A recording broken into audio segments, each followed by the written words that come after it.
following announcement has been paid for by the new Howell order. Whether the team is giving us the highest of highs or the bluest of blues, we'll cover it all here on Commanders Nightly News. I, of course, am your host, Louie T. Thank you for joining me. Let's get to tonight's lead story. So I've gotten to the point, and I've already made this abundantly clear to everyone, that I've gotten to the point now where it's all about Sam. So I really don't have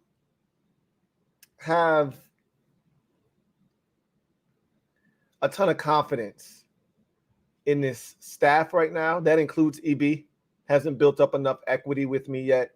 And EB strikes me as one of those guys that is more tied to his scheme than he is individual players. And that bothers me. You know how I feel about that. I'm a big proponent of, like, football isn't this hard. It's not really that hard. I think people make it a lot more complicated than it needs to be. I think there are nuances and there are little wrinkles that can complicate matters, right? And there are certain things that are complicated within football. You know, a play call, for instance, depending on what scheme you're in, what system you're in, can be really wordy and, tough to comprehend. But when it's all said and done, football is really about, are my guys better than your guys? And can I find ways to get my guys that are better than your guys the football? Or if I have the advantage on defense, the guys that are better than your guys, can I utilize them to stop you from getting the ball to the guys that you want to get the ball to? It's really not that hard. And I think some coaches don't necessarily grasp that concept. But that's nor here nor there. We're not talking about EB right now. We're talking about Sam Howell. And I told you my focus is solely on Sam at this point. Any team success that comes from this season is cool. I'm rooting for it like hell. But it's all about 14 from here on out. And his development and him showing that he is a franchise quarterback. It sucks because listening to him talk today, it'd be nice if he were in the same system for 2 or 3 years straight. But what it looks like it's going to ultimately be is next year he'll be in his third system in as many years. And if you're looking for development and growth in a young quarterback, that is the direct opposite of what you should be doing. You should be fostering an environment that has as little change as possible. You want the same offense from year to year so that he can grow and he can continue to get more and more comfortable with what is being called. He can go through his progressions without having to think. Next year, more likely than not, he'll have to learn an entire new offense, whomever's here. But again, that's off in the distance. It's all about right now, this week in particular, carrying out the mission. And what is the mission? It was simple. Anytime we see a quarterback from the 2022 draft that was drafted ahead of Sam, we got to smash him. And we got to outplay him. So for me, this game, it's Desmond Ridder. Drafted a full 2 rounds ahead of our guy. He's not better than Sam. We're out to prove that in this game. There's a really good chance by the time we get to New England, it'll be Zappy hour looking to smash his ass too. I got a list. It's not a very long one, but it is a list. Should we see Malik Willis? I doubt it, but should we see him at any point looking to kick his ass too? Should we see Kenny Pickett? He can get this work as well. But in front of us sits Desmond Ridder. We'll never see Matt Corral, okay? We'll never see him, so we don't have to worry about him. But in front of us sits Desmond Ridder this Sunday. Haven't lost at home in his career as a starter in college nor the NFL. Played arguably his best game of his career last week. Does that sound familiar to you? Because that's what happened with Justin Fields last week. Coming off the best game of his career. The only difference was Fields and the Bears lost. Ridder and the Falcons won.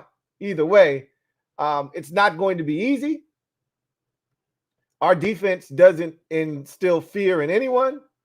And so Ritter is probably thinking, I can run that 300-yard performance back this week. Probably going to have Drake London and or Kyle Pitts over 100 yards this week. I might be able to toss 3 touchdown passes. Never done that in my career before. Might have a chance to do that this week. He's probably thinking all of those things.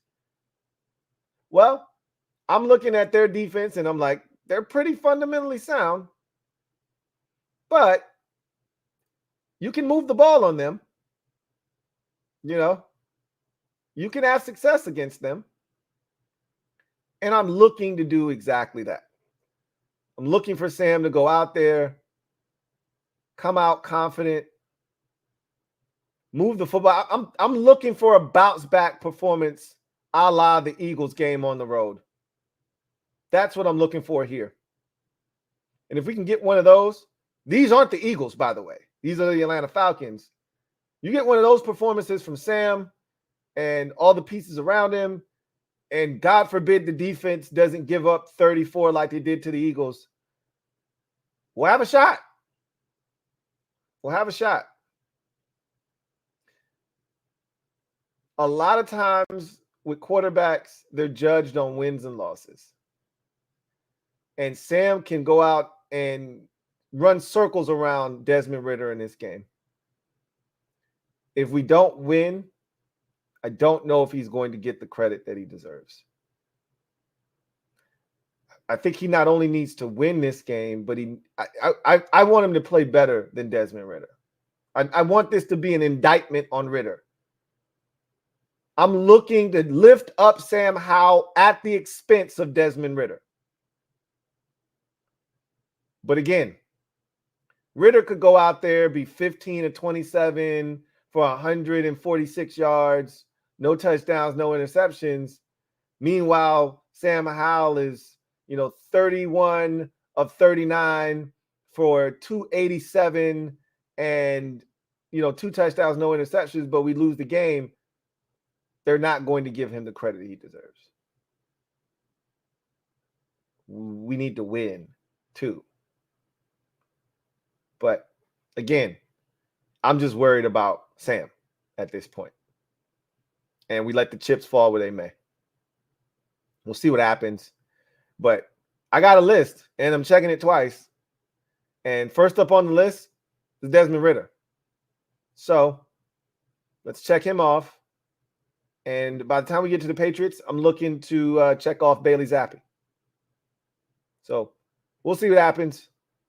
But that's the mission for this game, is make sure that 14 is out there looking his absolute best, dazzling in this game, and have it be accompanied by a win. That'd be nice. Let's get to in other news. And we heard from a lot of people today, which we always do on Wednesday. It starts with Ron, heard from Sam, Logan Thomas, Kendall Fuller, Emmanuel Forbes Jr., Sam Cosme, Terry McLaurin, Brian Robinson Jr. All of these guys spoke in the locker room, as well as others. But those are the ones that we heard from in particular today. So we'll talk about what was said in the locker room, some interesting quotes from some of the players.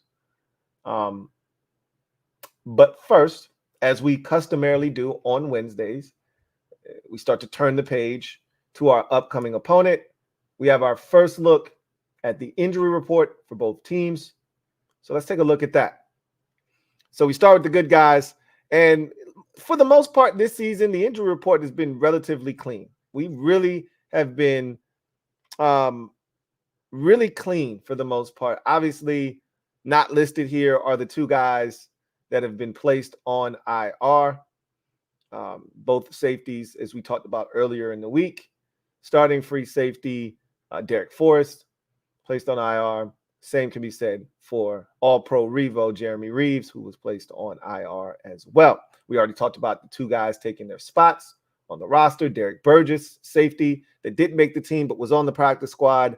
And also Dejon Harris, a.k.a. Scooter Harris, a linebacker that's been around for the last 2 seasons. So this is a relatively clean injury report. Tight end Curtis Hodges, illness, didn't practice. Christian Holmes seems like he's been dealing with something all season long. And while it may seem really like insignificant in the grand scheme of things, he doesn't really help on defense per se. He's a core special teamer, and we've been getting killed on special teams. And now with the loss of Jeremy Reeves, I'm worried. I don't know about you. I'm worried about special teams, specifically punt return coverage. We haven't been good all season long, and that was with the best guy we got in Jeremy Reeves. He's also the personal protector is Jeremy Reeves. Now you got a guy back there that's not used to doing it. This is when breakdowns and protection happen. This is how you get punts blocked. I'm nervous. I'm not bullshitting you. You look at Jeremy Reeves and you're just thinking, oh, okay, all-pro Revo's out. Next man up. Let's keep it pushing. He handles a lot on that special teams unit. So I am concerned, and guys like Christian Holmes, when you don't have Jeremy Reeves, become priceless. So, because I haven't seen enough fiend work out there. We went from having an abundance of fiends last year, Holmes and Percy Butler was on there last year, and Cam Sims was still out there, and of course Jeremy Reeves. We went from about 4 fiends on special teams last year. We're reduced to like 1 right now, and that's Percy Butler. I mean, Holmes hasn't really played this season, it feels like. And there's no more Cam Sims, and now there's no Jeremy Reeves. We're hurting, man. Anyway, he didn't practice with a hamstring injury.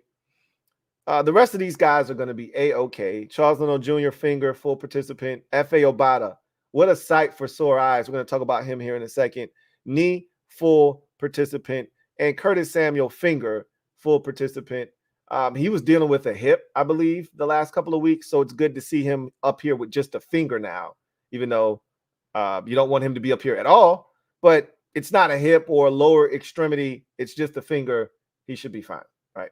So all of those guys are full participants, which takes us to the Atlanta Falcons. And most of our opposition has been relatively clean as well. We haven't really had a decided advantage in any game outside of the Thursday night game where the Bears had almost their entire secondary out and we decided to run the football to start, which, again, makes absolutely no sense. But I digress. Calais Campbell, non-injury related. So all that tells you is either they gave him the day off, he had something else to attend to. He's a veteran's veteran, so he'll be fine. Bud Dupree, wrist injury, limited. He'll be fine.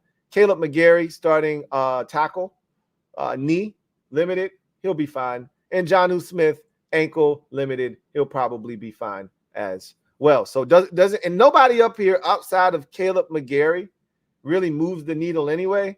And I don't think any of these guys are going to miss the game. So I don't think there will be any advantage really on either side from an injury standpoint if the injury reports stay the way that they currently are constructed. So let's stay there for a second and talk about F.A. Obata.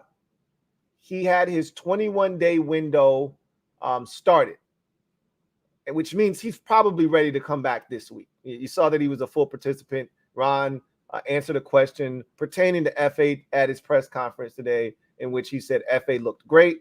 He was moving around with no issues. He's been in all the meetings.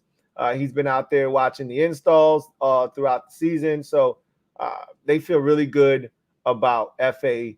and him coming back. And it sounds like F.A. is going to play this week, which is huge, right? Because we could use the depth, honestly speaking, on the D-line.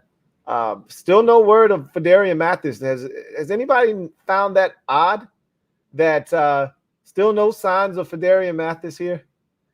I mean, we already know the history here in the second round, but do you guys not feel another second round B word coming here? Because that's what it feels like right now.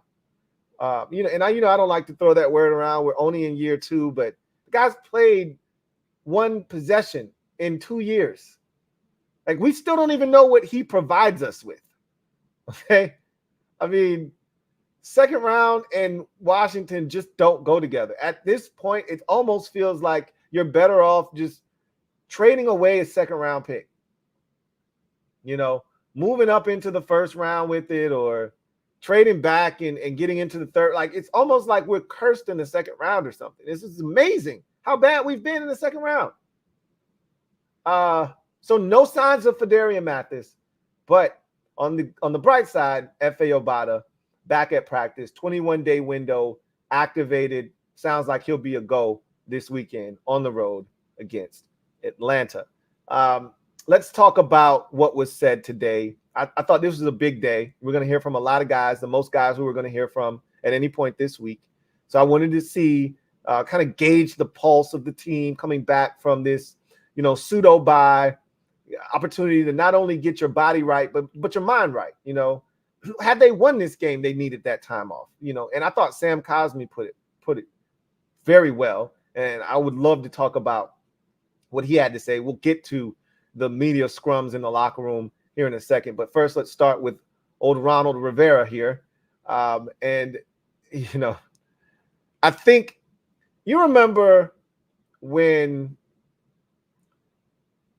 we got to the point of no return with Jay, and even to a lesser degree, maybe for you guys, I think it might have been even worse with me.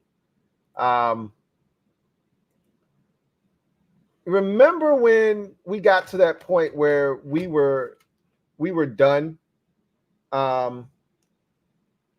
with Jay? Jay gets fired, and then we were done with old man Callahan when he took over, and we started mocking. Well, okay, not we. I started mocking him, and I was just over it, right? I think I'm at that point with Ron now, where I listen to him. I don't really care about what he's talking about. I know we got that way with Scott Turner, where it got to the point where he's like, man, shut up.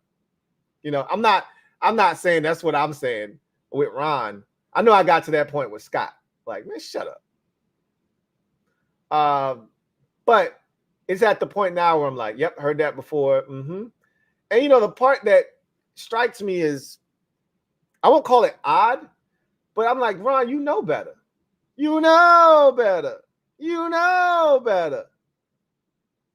Is Ron still acting as if there's no shot clock? Like, Ron, bro, time's up. Like, there's no more time after this season. Ron is still conducting himself as if this is year 2 of this 4-year turnaround that he had planned when he got here. And, he keeps talking about, and this is when I get mad, because I'm like, you old, bro. You stuck in the 1990s, 80s, early 2000s. Like, that shit is over with. You got to adjust to the times. He keeps talking about young players as if it's 1992 and you draft a guy in the first or the second round and they don't have to play immediate. When I was coming, well, it's not when you were coming up, Ron. Those days are over with. Teams aren't drafting first and second and even third round guys to be developmental. Those days are over. You want a developmental draft pick? Take them in the 5th, 6th, 7th round. Get an undrafted guy. You can develop them for 3 years if you like. Knock yourself out. You can't have first, second, and third round developmental guys. It's not how the league works anymore. Yet he's out here talking about, well, when I played and when I first got into the league, guys weren't, pressed into action right away. Ron, we 35 years removed from when you played, bro. 40 years removed from when you played. Let that shit go. It's a different era. And you've been coaching for far too long to believe that nonsense. You know better. Cut it out.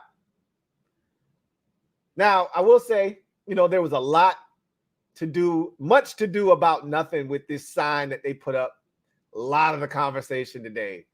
Ron Rivera put up a sign that as you head into the locker room that says, "Do your job." They've been doing that in New England for years. There's signs posted all around the Patriots building that says, "Do your job." That's their mantra and motto. But anyway, so, the reporters wanted to make a big deal. Well, we saw a sign, that said, "Do your job" on the door. So they asked every player 6 times about the sign. They asked Ron about the sign at least 3 times. And, what are they supposed to say? Sign says it all. Do your job. I hate it. I hate the sign for this one reason. I don't care about the sign. I know what it's there for. It's not about what the sign says, but what it represents. Every time you walk into that locker room, it's a reminder to the players, hey, just do your job, bro. One, in this league, the teams that just do their job a lot of times aren't super successful. It's the teams that go above and beyond. Yeah, do your job and then go beyond the call of duty. That's what you want guys doing. But before you can do that, you got to do your job first, right? You got to get your task accomplished first.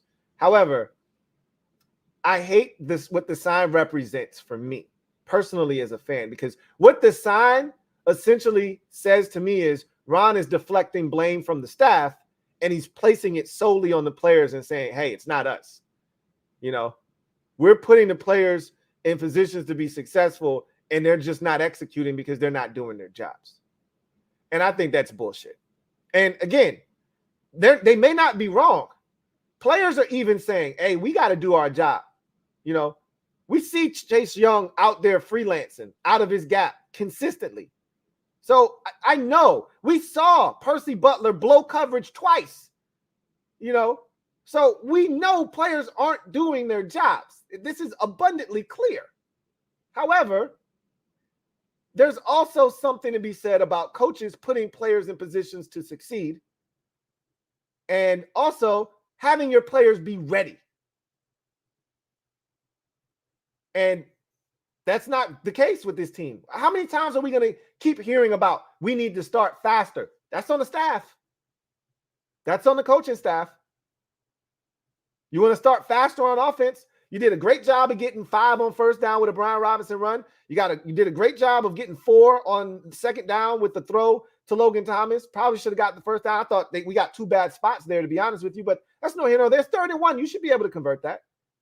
Call a different play than the one that you've run for 3 weeks in a row every time we've gotten in 3rd and 1. Don't think the Bears have done any film study? You don't think they know what's coming here? I know what's coming. So do they. Call something different.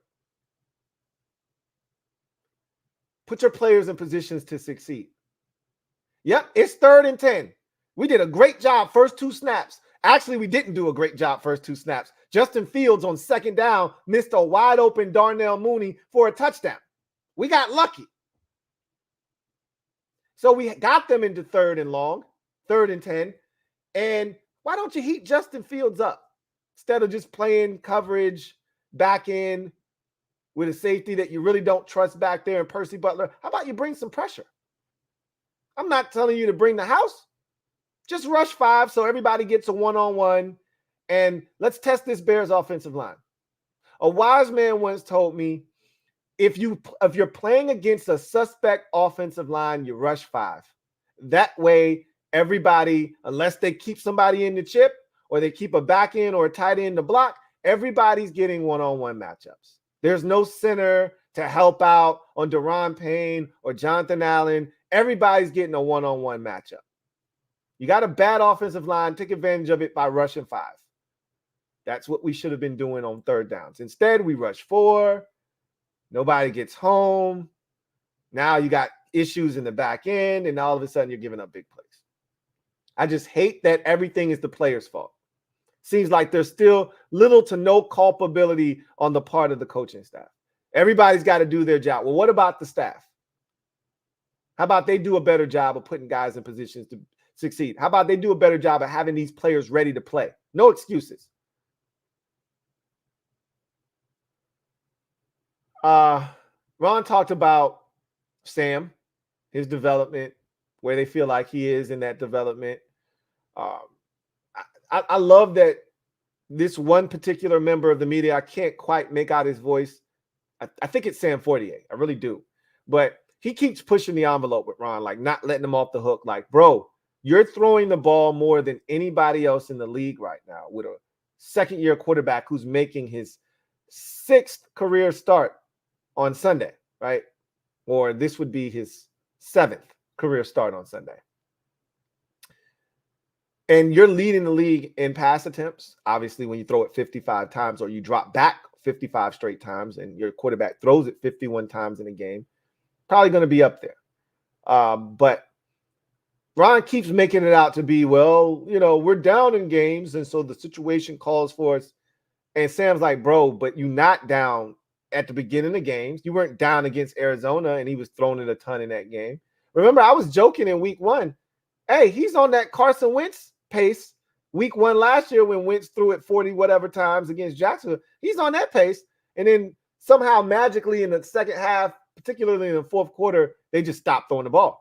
We even got super conservative after Montez Sweat's second forced fumble where we ran it 3 times and we were like, bro, what the F? You weren't down big in the Buffalo game. You just came out throwing it in the Buffalo game. First possession, you came out throwing the ball all around the yard. Brian Robinson was killing the Bills, and you refused to hand him the football. Like, what are you talking about? We weren't down big in that game. It was a 2-score game for 3 quarters. So, again, Ron's logic is flawed, like it usually is, but it doesn't change the fact that all of these passing attempts, all of this work that he's gotten has made him better. Ron did acknowledge that he did talk to EB about getting the receivers more involved. He did say that, you know, it is scheme-based and you can scheme it up to get your guys more touches. We do want Sam going through his progressions properly. And to Ron's point, and this is correct, based off of coverage, you decide as a quarterback what side of the field you're going to work, where you're going to attack. And a lot of times, the coverage is going to be slanted towards Terry or Jahan. And so you go to Logan Thomas or you go to Curtis Samuel. Those are the guys who have been getting the bulk of the targets right now. And if I'm a defense, that's who I want to funnel the football to. Okay? It's your job. Again, this is why EB isn't my favorite right now. And again, I think he's doing a good job. But in order to do a great job, you got to get your playmakers involved. In order to unlock this offense, Terry's got to be more involved. Jahan's got to be more involved. I think Curtis has been very, very steady. The tight end position has gotten way more targets than I'm comfortable with. And I still don't think you're properly utilizing Cole Turner at this point. And you're not utilizing Brian Robinson enough, nor the running back position as a whole. Because we saw the deep ball to Antonio Gibson. Where's that been? Like, why did it take us 5 weeks to do that? It makes no sense to me, right? So he did acknowledge that they got to do a better job of getting the ball in the hands of playmakers. Thank you. At least thank you for acknowledging that. Talked about F.A. Obata. He said he looks good out there and it's going to help. So they talked about the snap counts for the defensive line. And he did acknowledge, hey, we do need to take some off their plate. Guys are out there gassed. Guys are being out there, you know, being asked to be out there for, you know, upwards of 85% of the snaps. That's a lot for a defensive lineman, period. So a guy like F.A., so I'm looking at Fedarian Mathis and saying, bro, what the F? Where you at? Thought it was a calf strain. What's going on? We could use more help, right, in that regard. So,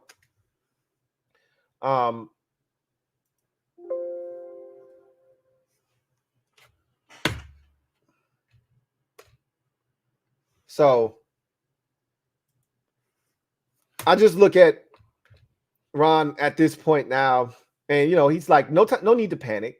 Still 12 games left. Take it one game at a time. All the cliche shit you're supposed to say. He's not wrong in looking at it from that perspective, but I hope he understands that clock's ticking, bro. Somebody told me something, and I can't substantiate this. You know, I don't watch the local interviews that Ron has with, you know, the local media. Chick Hernandez works for one of these local news stations as their sports anchor, and he does sit downs with a lot of these stations on a weekly basis. I don't watch the shit. So, but somebody came back and told me that Chick Hernandez asked Ron something to the effect of, what is it going to take to get this thing turned around? This thing being this season, this team, get them to play better, etc. And you know what this man had the audacity to say? Now, again, I can't confirm nor deny this. I haven't seen it. This was told to me. This sounds like some shit Ronald would say.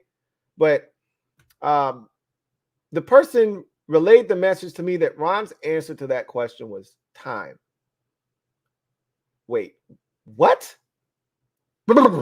What? Come again? Time? As in, like, another season of this shit? You're right. You've had enough time, bro. In most instances, too much time. Because the same shit, what you've effectively done to this fan base is you've given us the Bruce Allen treatment. You've lied to us year after year after year after year and told us we were close. And the season has reflected that. You know, somebody put it really, really, I think, so succinct and perfectly worded. I think it was my guy, Joe Rockhead, when I asked everyone what their expectations were for the season. And Joe Rockhead said, false death followed by false resurrection, followed by real death. You know, ultimately real death. That is exactly how it goes every year with Ron Rivera. We fake our death at 1-5, 2-7 in 2020, 2-6 in 2021, 1-4 in 2022. We fake our death. Everybody's like, oh man, Washington's dead. I wonder what kind of insurance they're going to collect. We're off in the Bahamas somewhere. Families eating good off the insurance money. And then all of a sudden we're spotted. Oh shit, they're not dead. We're back alive, right? And we run off this crazy run. We win 4 straight in 2020, get to 6-7. The wheels fell off at the end of that season, but luckily the Eagles were terrible in week 17 and we were able to beat them. Because we lost to the lowly Panthers and the Seahawks late that year and easily could have missed the playoffs. Limped into the playoffs. 2021, you win 4 straight. You get back to 500. You got 5 straight NFC East games. You get mutilated in those 4 games before beating the Giants in the final game of the season. Now you're really dead, right? And then 2022, you start 1-4. You win 6 out of 7. You're 7-5. You go to the Meadowlands. You tie. You come off that bye week late in the season, and you proceed to lose 3 straight, including at home on a Sunday night in the biggest game we've had at home in probably 5 years to the Giants.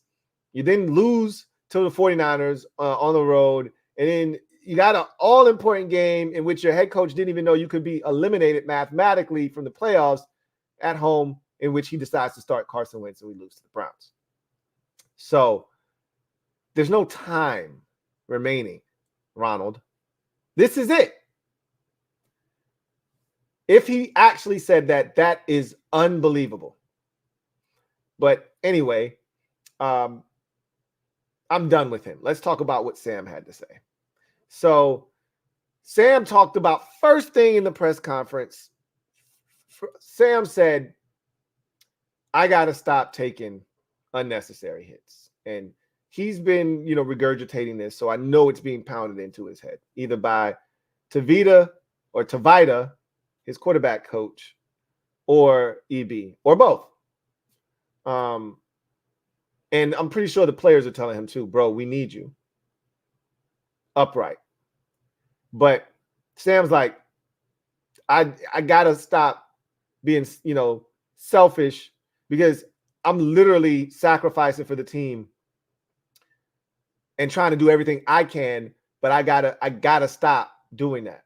He's like, I'm not in college anymore. I'm not gonna run anybody over. So I just gotta either find incompletions or I gotta get down, right? I don't want them to neuter him and take away his aggressiveness.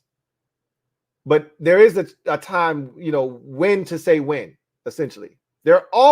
Every time he gets a big shot after a run, there's a point or a moment in that play where you go, Sam, get down. Sam, get out of bounds.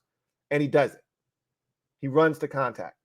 And that's where I hope he realized, like, I'm not telling you, don't spin, cut back on this clown, pick up a block, get to the outside. I'm not telling you like he did against Buffalo. Like, I'm not telling you don't do that.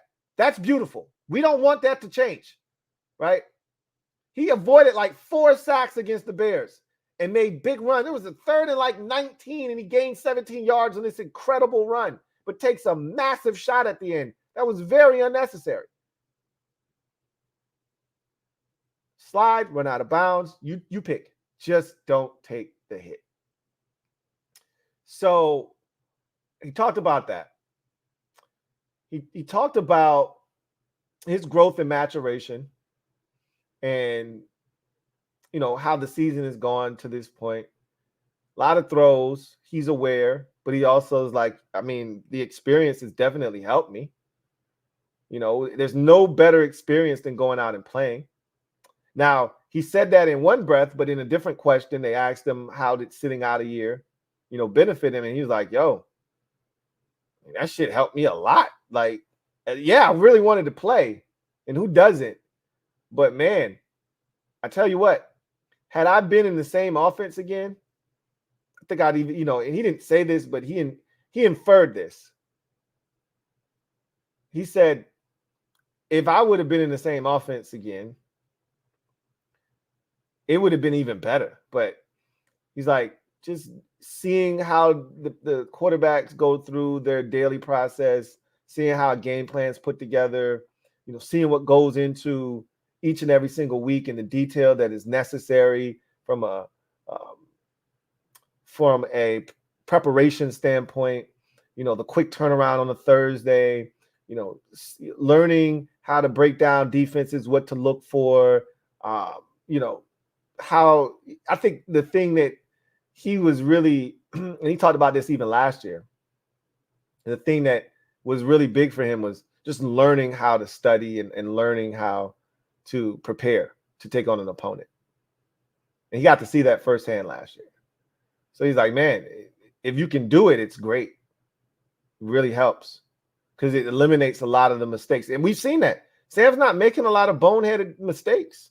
Mistakes that he is making are ones that you can justify by saying, hey, either that's a good play by the defense or, yeah, Sam, just don't do that again. Like the interception he threw, I always go back to that AJ Epineza one where he pumps and he tries, instead of him just pumping and running by him, he tries to throw it over him and it gets picked up. He's like, just don't do that again. He's like, yeah, I won't. 3rd and 19. We've already seen the improvement here. They talk about Sam not making the same mistake twice. Well, the Bills' interception on the first possession of the game, he did it the week before. It almost was complete, so he tried it again. This time he touched the fire and realized it was hot, got picked off, and what did he do against the Eagles in that same situation? He dumped it down, right? Just take the yards. We ain't tripping. You saw that. So he's definitely a student of the game. And he talked about what he learned from Taylor Heineke. You don't get too many smiles out of Sam during these pressers, but he definitely was glowing when he was talking about Taylor and what he learned. And he's like, yo, he's a good dude. We all know that. He's got an infectious personality. The team really gravitated towards him. And Sam saw that firsthand. So he talked about that relationship. He's like, yeah, and I still keep in contact with him. He talked about his relationship with Desmond Ridder. It's like, I didn't know him previous to the draft process, but when you play the same position and you're highly regarded, or you're some of the top guys at that position, you're always together. A lot of the stuff that you're doing it together. So we established a little bit of a relationship. We don't talk on a regular basis or anything like that, but I know him. He's a cool dude. And, I do keep an eye on some of those guys that were drafted that same year. And who doesn't? If you're a competitor, of course you're looking at those guys. And deep down, Sam wants to make sure that he, goes out and outduels a guy that was drafted ahead of him. You'd be a damn fool to think that Sam doesn't. Don't take his quiet demeanor as for weakness or for being non-competitive. Sam wants it. So talked about that. He talked about going through his progressions, and he knows he needs to get the ball to the playmakers more. And he's like, you don't necessarily want to force it, but there is something to be said about just giving these dudes a chance. If I get them in one-on-one, which that should have been the game plan all along. If you see one-on-one with Terry, just give him a shot. What we've already established is one of three things is going to happen if you take a shot to Terry. Either Terry's going to catch it, it's going to be incomplete, or Terry's going to draw a DPI. So there's a lot of benefit to throwing the ball to Terry deep, which is why I get a little frustrated. And I get it, other guys, but I don't need to see Byron Pringle one-on-one. You taking a shot to Byron Pringle. Diami's cool, and I know that's your boy, but I'm good on Diami, right? Diami had a shot to dive, and maybe Sam needs to make a better throw. I'm not absolving Sam of wrongdoing there. He needs to make a better throw. That's open. That's a touchdown. That's a momentum changer in that game. You need it. Got to have it. But I need better effort from Diami there. Like, you can't just reach your arms out and say, almost. I need you to dive, bro. I need you to dive. Terry dives and probably catches that. Got to give more opportunities to your ballers. Enough of these deep balls going to non-ballers. So he talked about, look, I got to go through my progressions, and wherever the progressions take me, but it's not Sam's job. Although you get deeper into your career, you know who your money dudes are. Don't think for 1 second when Aaron Rodgers came to the line of scrimmage, the first thing he wasn't checking was, hey, what kind of coverage is Devontae getting? But that comes over time. You establish that relationship over time with the guy. That doesn't happen 5 starts in. I don't expect him to go to the line of scrimmage and say, oh shit, Terry's got one-on-one. I would like him to do that, but he's so young right now. I don't expect him to do that. If he plays with Terry for 2 years, I expect him to do that. Get to the line of scrimmage, they tripping. Terry's got one-on-one. I'm about to go expose this right now. And I expect him to look over at Terry, go like this. Terry knows, all right, I'm changing whatever I was doing. This is now a 9 route. This is a go ball. Right? We're not there yet. It's EB's job. Like Ron said, it's EB's job to make it so, and I've said this already. I've been adamant about this. It's EB's job to make sure that Terry and Jahan are first in the progression. I don't want to hear that this is progression-based and they're the second or third option. Make them first. Make them the first option. We shouldn't go 2 quarters and Terry doesn't have a target. We shouldn't go a full half of football and Jahan hasn't been targeted. The very first possession of the game, the first pass of the game should be to one of the wide receivers. Right out of the gate. I don't give a shit if it's a screen, a slant, a hitch, a stop. It should be something to get one of those guys involved. The first possession of the game against Philadelphia, we got Terry involved early and often. You knew it was going to be a good day. Terry touched it 2 or 3 times on the first possession. I said, this is how it's supposed to be. That sets the tone for the entire day. We got to get these guys to football earlier. Sam knows it, but He's still young, man. He's still wet behind the ears. He's just trying to do the right thing, you know. Eventually, he'll get to the point where, screw the right thing, I'm getting the ball to my playmaker. But he's not there yet. I got to go through my progressions, get the ball to the guy that's open. I'm not mad at him for that, but at some point, we got to make a concerted effort to get our playmakers touches. Logan Thomas is not a playmaker. He's a good tight end. He's not one of your best playmakers. Get your playmakers to football. Again, football is not hard. It doesn't have to be. Don't make it harder than it has to be. Get the ball to your playmakers. That's what the Eagles did against us. They got the A.J. Brown. That's what the Bears did. You know, something that frustrates me. You know, again, going back to Ron, I don't even know why I'm doing this, but it just irks me. You tell them to do their job. How about you guys do your job? Your job as a coach is to take away the other team's best player or players to the best of your ability.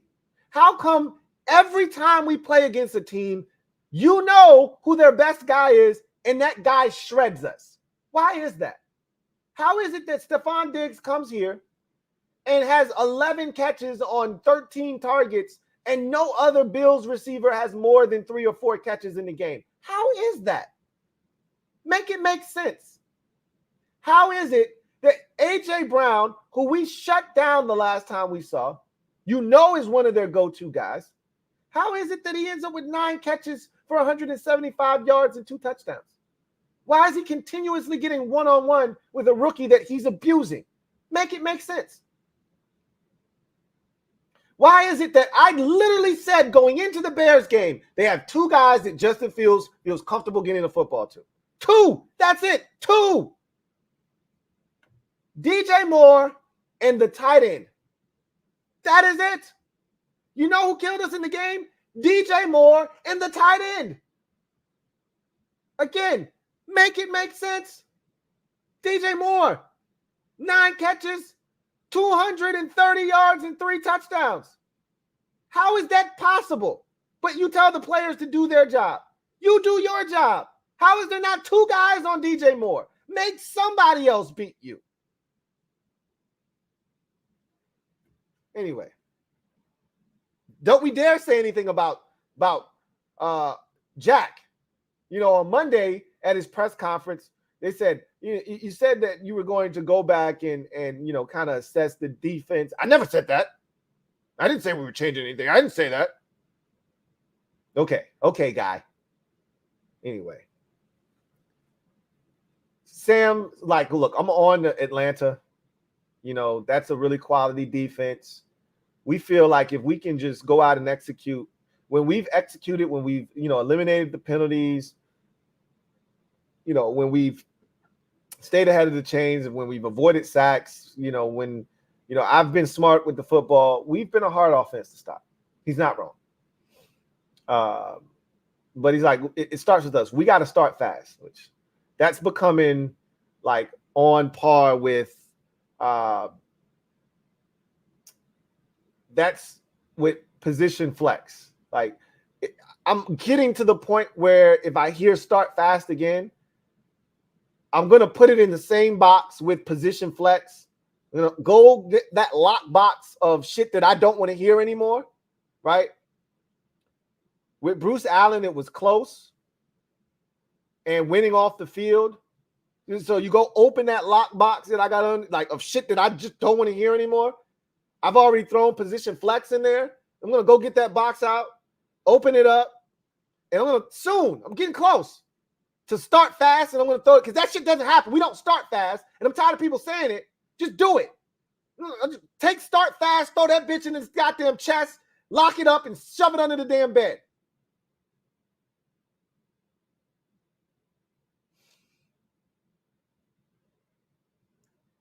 Sam's ready. I don't worry about Sam. He's ready. He's locked and loaded. We heard from the players in the locker room. And we heard from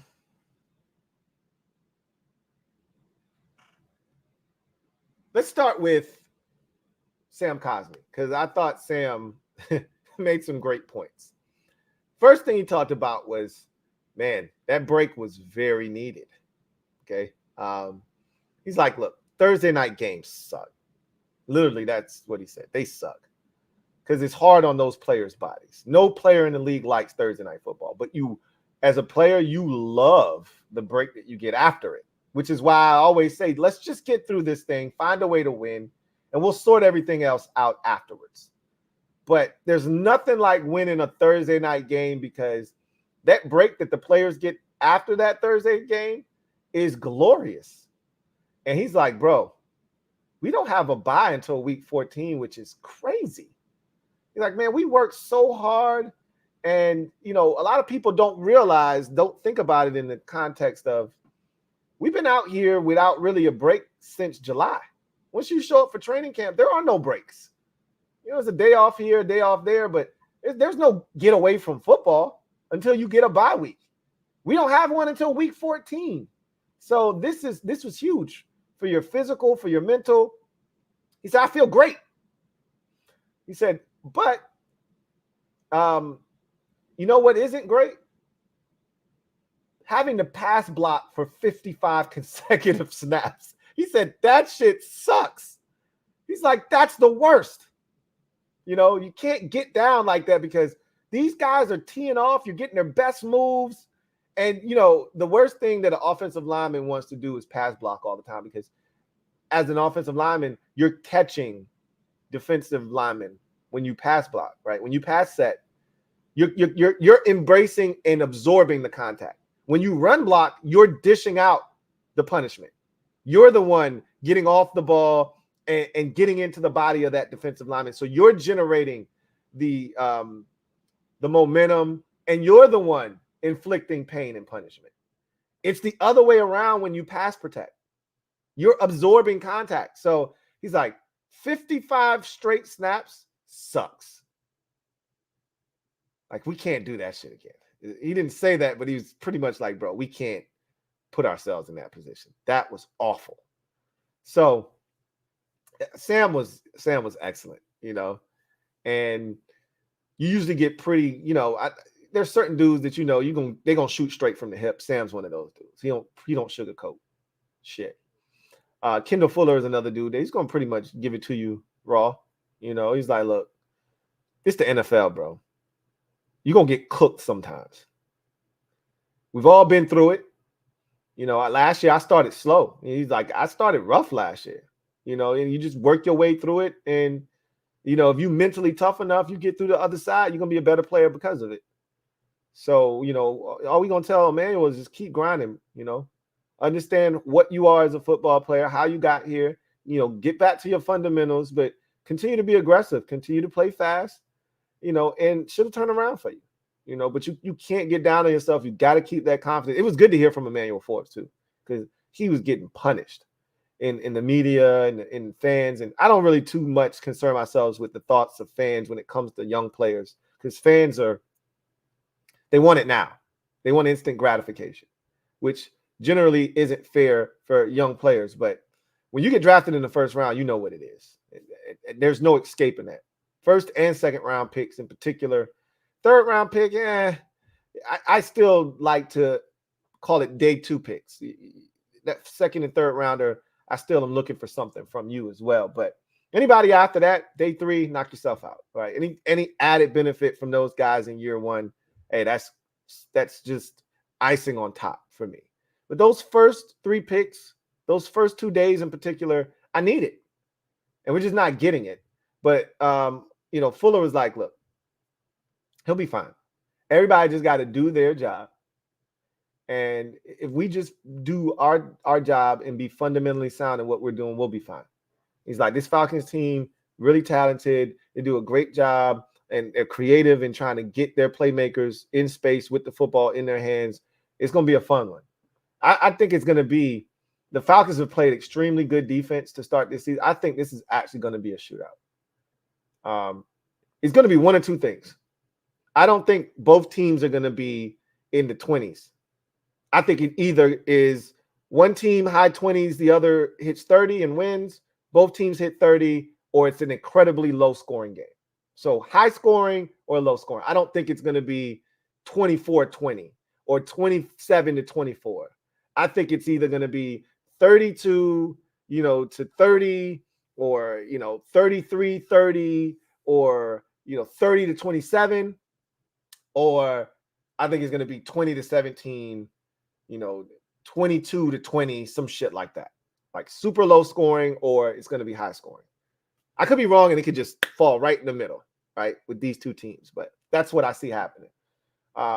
Speaking of Emmanuel Forbes, he sounded like this time off was exactly what he needed. He's not going to start, by the way. They've already moved on from him, and I don't blame them. Ron is in full desperation mode at this point. I can't wait for the Rook to figure shit out. They're going to need him, and Ron knows that. So they can't shit on his confidence. They got to continue to build him up because they're going to need him sooner rather than later. But for now, they're sticking Danny Johnson in there. And Danny was getting cooked in the game. I mean, Danny got run right by DJ Moore, and you would have been cussing Danny Johnson's ass out just as much as Forbes if Justin Fields didn't miss DJ Moore by 2 yards on a route where he was open by 3 yards.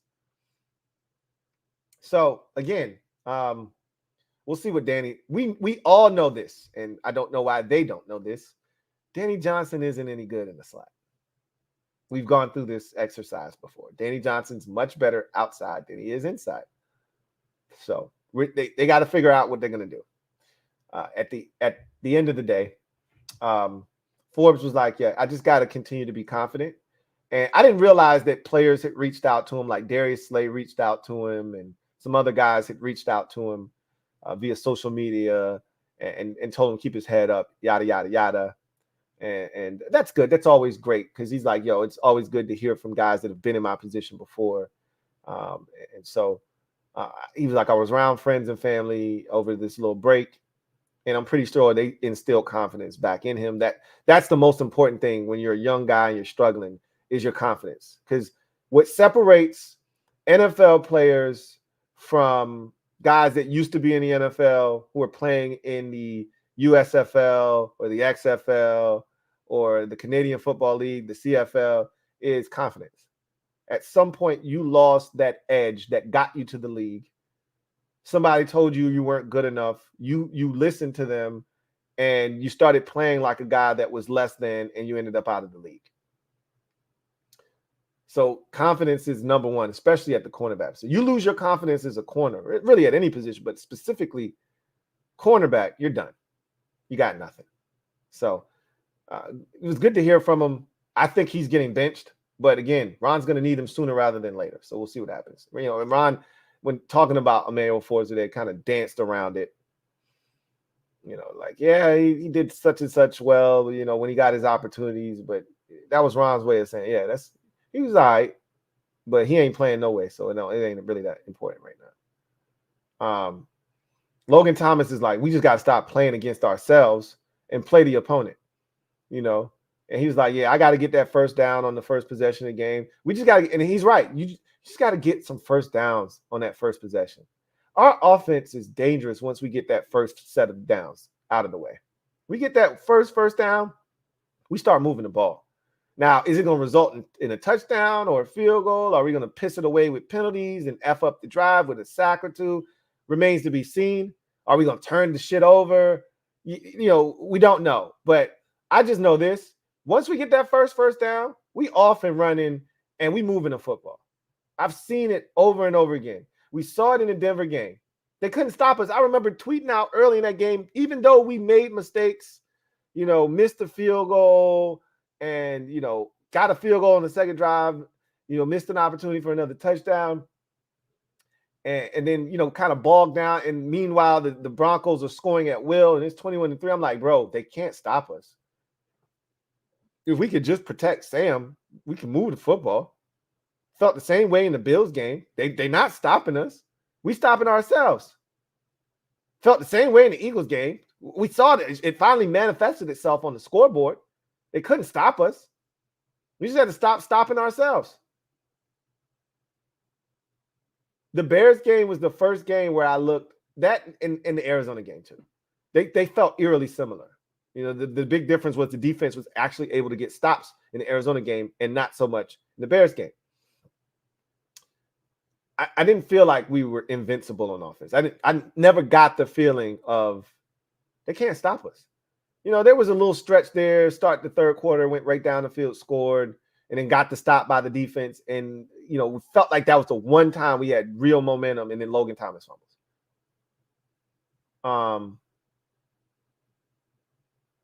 Other than that, it never felt like they can't stop us. So Logan's like, we got to stop shooting ourselves in the foot. I can't fumble. I got to get that first down on the first drive of the game. Yada, yada, yada. We can't have penalties, turnovers, self-inflicted wounds, sacks. We gotta stay out of our own way and play against the opponent and not play against ourselves. Point taken. Everybody's got to do their job. And we just got to start fast.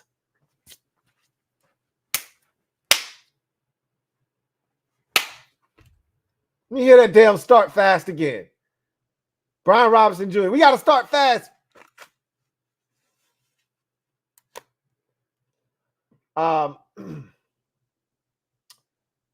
Let's take our first look at, I will say this, Brian Robinson wants the football. And he's like, they tried to ask him questions that kind of pushed him towards like giving the offense a break because we got down, but he was like, yeah, but then they asked him, but there's times in the game where you can get it early, and he's like, yep. Then he realized I just need to make the most of my opportunities whenever I get them, and if that means we down and we gotta throw it, I gotta make the most of my opportunities in the pass game. Anyway, let's take our first look at the Atlanta Falcons. So they'll be wearing their throwback red helmets, which are crispy, by the way. So we'll see how that goes for them. They got some weapons, man. I don't know if you've been watching Bijan Robinson. He's a problem. I'm not looking forward to Bijan Robinson, especially in the pass game. In the run game, I think we'll be okay, but he gives me like severe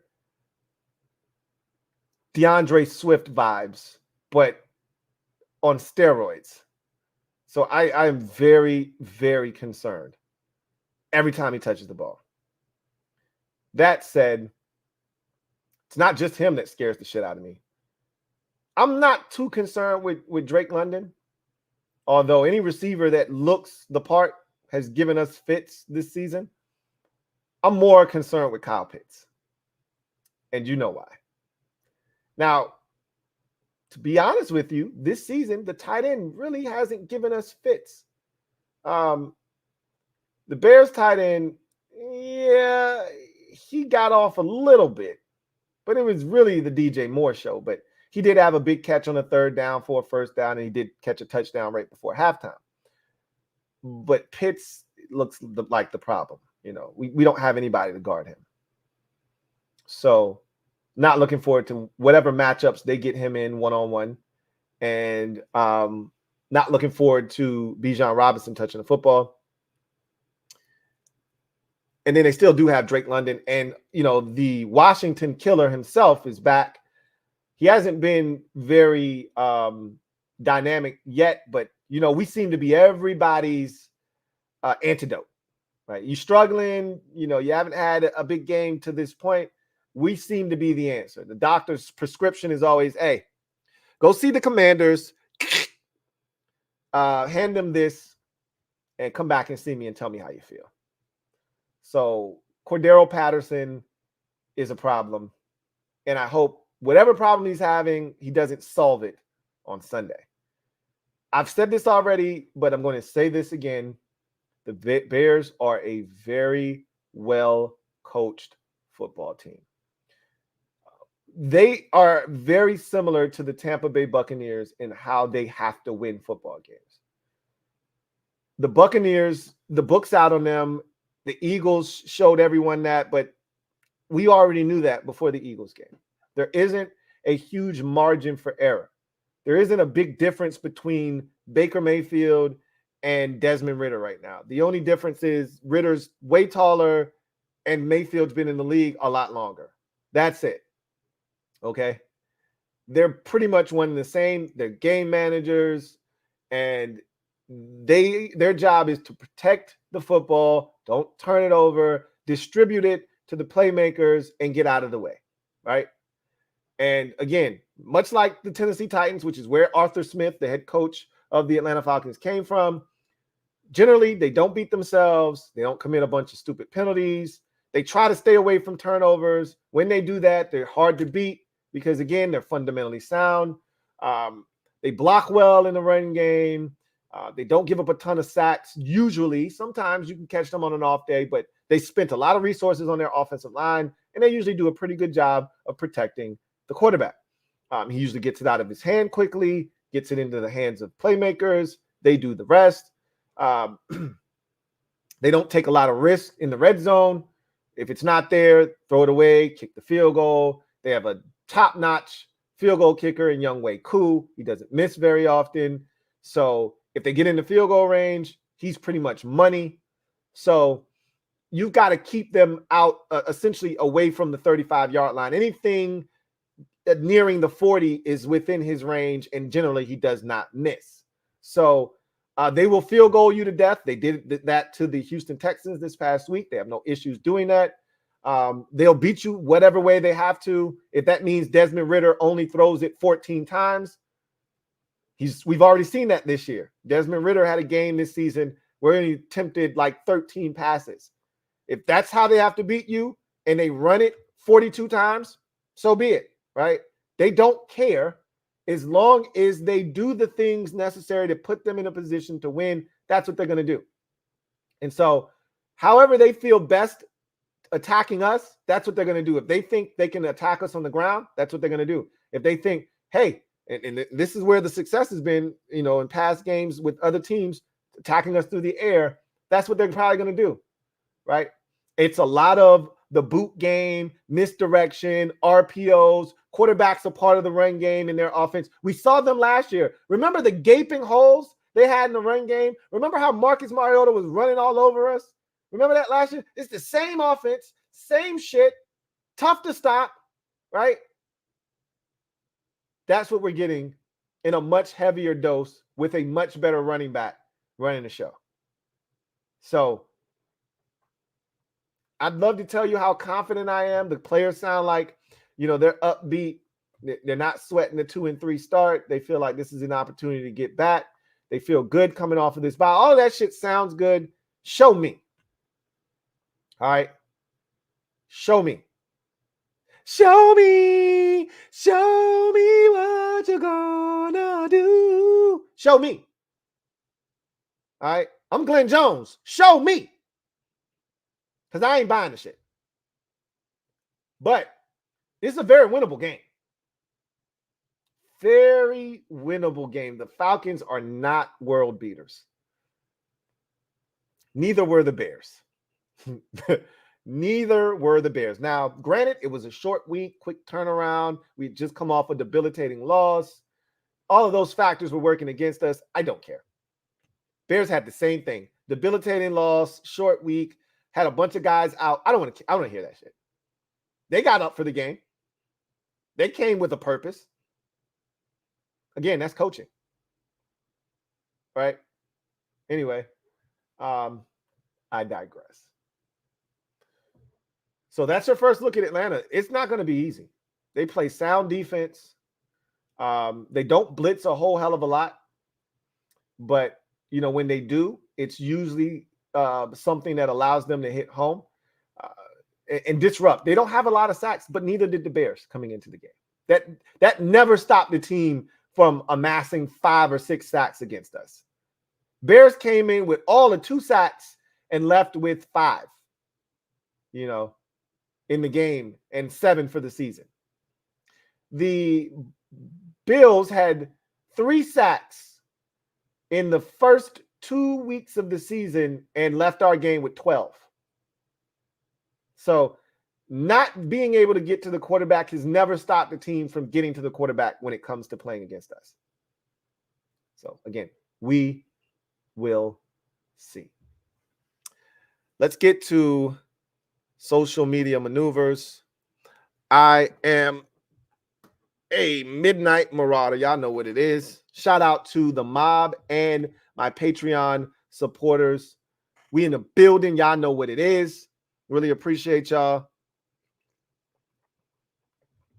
I told y'all that we were going to open up the phone lines tonight, and we will do that here shortly. But I do have some supers. I want to knock some of these down, and then we'll get to the phone lines. And really, what I'm looking for from you guys on the phone lines, you can talk about whatever you want, really, that pertains to this team. But I asked you a question. Man, there were some great responses. And I started to just read those off. But I'm trying to give my voice a little bit of a break. So instead of me doing the talking, I'm going to let y'all do the talking. But there were some excellent responses. There's actually a question that I wanted to share with you guys, and I wanted to respond to it. But I'll just save that for tomorrow's episode, and we'll talk about it then. But let's get to the comment section and what you guys have to say. And we start with Mr. Pink. Thank you for the super chat. Greatly appreciate you. Thank you for being a member of the MOBB, who writes, "Sup, Louie T? Sup, Mr. Pink?" He said, "Sup, Louie T double E." I don't want to forget that. "Sup, Mr. Pink? Can you just stop for a minute and talk about the one-handed catch Jahan Dotson had last week in the corner of the end zone that was out of bounds? Was that not the slickest-ish? I mean, it was great, but when you're getting your brains bashed in, I think we were down at that time 27-11. I think the score was still 27-11, and it didn't count. I was like, oh, that's nice, but it's hard to get excited about it. Had we been up 27-11, we would have made a lot more of that. It was a dope catch, but it wasn't in bounds. It didn't count, and you're getting your brains bashed in, so no time for celebrating a catch that doesn't count. But yeah, it was dope. DCN1, thank you for the super chat. Greatly appreciate you. Who writes, "Ron said he needed another 4 years, Lou." I don't know what he said, but I know he said time. I don't know he said that. That's what someone told me he said. And I think you're being facetious here, but the bottom line is Ron, this entire offseason, and I actually thought that was a gift, not a curse for Ron, but rather it was showing confidence. I was giving Ron, I was showering him with praise this offseason for him kind of going through the motions nonchalantly, not really looking like he was succumbing to the pressure of new ownership coming in here and needing to perform. I was like, yo, Ron is like he got an ace in his back pocket, not going out and attacking, the free agent market or the draft for a quarterback, going to roll with Sam, which we all thought was the right thing, or most of us did. Not really sweating a lot of the stuff that people were saying. Ron was pretty chill, right? And I was commending him for that. Like, Ron he got a lot of weight off his shoulders, obviously, with Snyder gone now and not having to answer, a ton of non-football related stuff. But he's been conducting in the draft. We even said it in the moment, like, what was the point of Ricky Stromberg if he's not going to play? What was the point of Braden Daniels, rather, if he's not even going to make your football team? What's the point? Clearly, Ron was conducting himself like he had more time, which is really, really interesting because he's been through this process before. That's the part that strikes me as odd. It's like, you've done this before. You've been through ownership change. You know that this doesn't end well for the incumbent coach.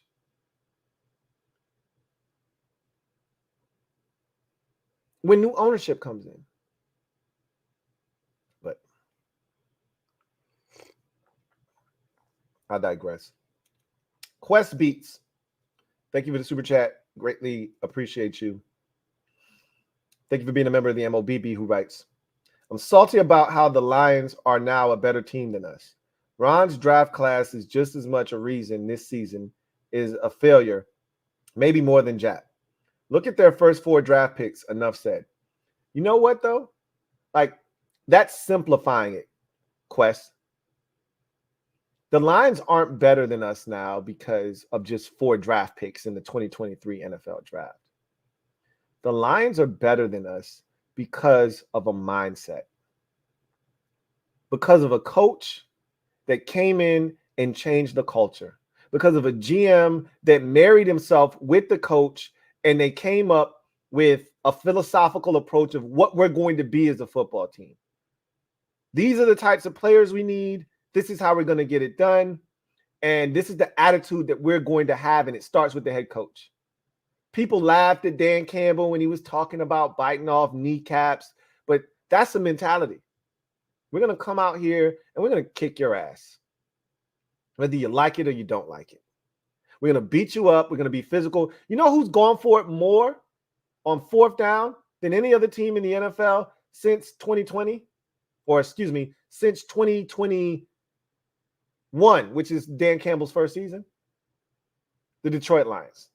That's right. Dan Campbell, not afraid to go for it on 4th down. He ain't bitching up. And there have been times where I looked at Dan and I said, Dan, you sure you want to do this? He lost a game against Minnesota early in the season in Minnesota that they should have won because he was too damn aggressive on 4th down. And that shit did not sway him one bit. That's who he is. I was watching a game against Carolina. They went, I'm like, you know, when you playing Carolina, you don't have to do this. He was like, bro, this is what we do. They got it too, right? And that also helps when you get it a lot. And they get it a lot. But I'm like, bro, it's Carolina. Just punt, kick the field goal, whatever. You don't have to. It's Carolina. Don't give them field. He's like, bro, this is what we do. This is who we are. They went for a fake punt in the first game of the season at their own 18-yard line. They didn't flinch, bro. Our coach is punting from the other team's 38-yard line in a game that we have to win at home. As a coach, you set the tone for how your team responds to adverse situations, to success, to all of it. You set the tone. This is who we're going to be. Ron has set the tone. We're passive aggressive. We wait for things to happen. Then we respond to those things. That's loser football. The Lions are attacking like Lions do. They're not waiting. They're not sitting back. I gave you the quote. I know not all of you are, viewers of the podcast, but I gave you what has to be the coldest quote from a head coach in quote history. One of the coldest quotes. This is some OG shit. When asked by one of the members of the media last week, going into the Carolina game, about now being the hunted, you're no longer the lowly Lions. You're not under anybody's radar. You've been on Thursday Night Football twice this year, and you've won both times. The last time, very convincing on the road against Green Bay. Teams are out to get you now. You're now the hunted. How do you feel about that? And his response was, if you're looking for us, you don't have to look far. We'll be on your front porch when you open your front door. Excuse me?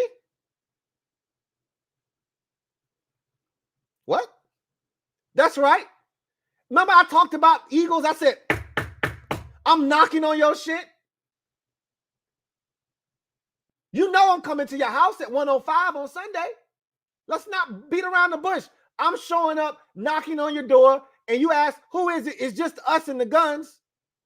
Well, Dan Campbell is essentially saying, hey, if you hunting for us, you ain't got to look far. We ain't running. Matter of fact, we'll be at your house when you open up the front door. We looking for the smoke. What you got for us? Meanwhile, our coach is running from the smoke. Arms folded, stoic, Didn't say anything to the players at halftime while they're getting their asses kicked and their brains bashed in. Everybody's got to do their job. Coaches aren't doing their job, but the players need to do their job. We're not going for it on 4th and 2 after your quarterback lays it out on the line on 3rd and 19, breaks 16 tackles to get you 17 yards. No, we're going to kick a field goal. That's the type of time we on. You want to know why the Lions are better? Not because of 4 draft picks in 2023. They're better because their coach came in and he changed the way they think about the game, the way they play the game, the way they approach the game, the way they prepare for the game. He changed that entire culture, that entire organization. That's why they're better.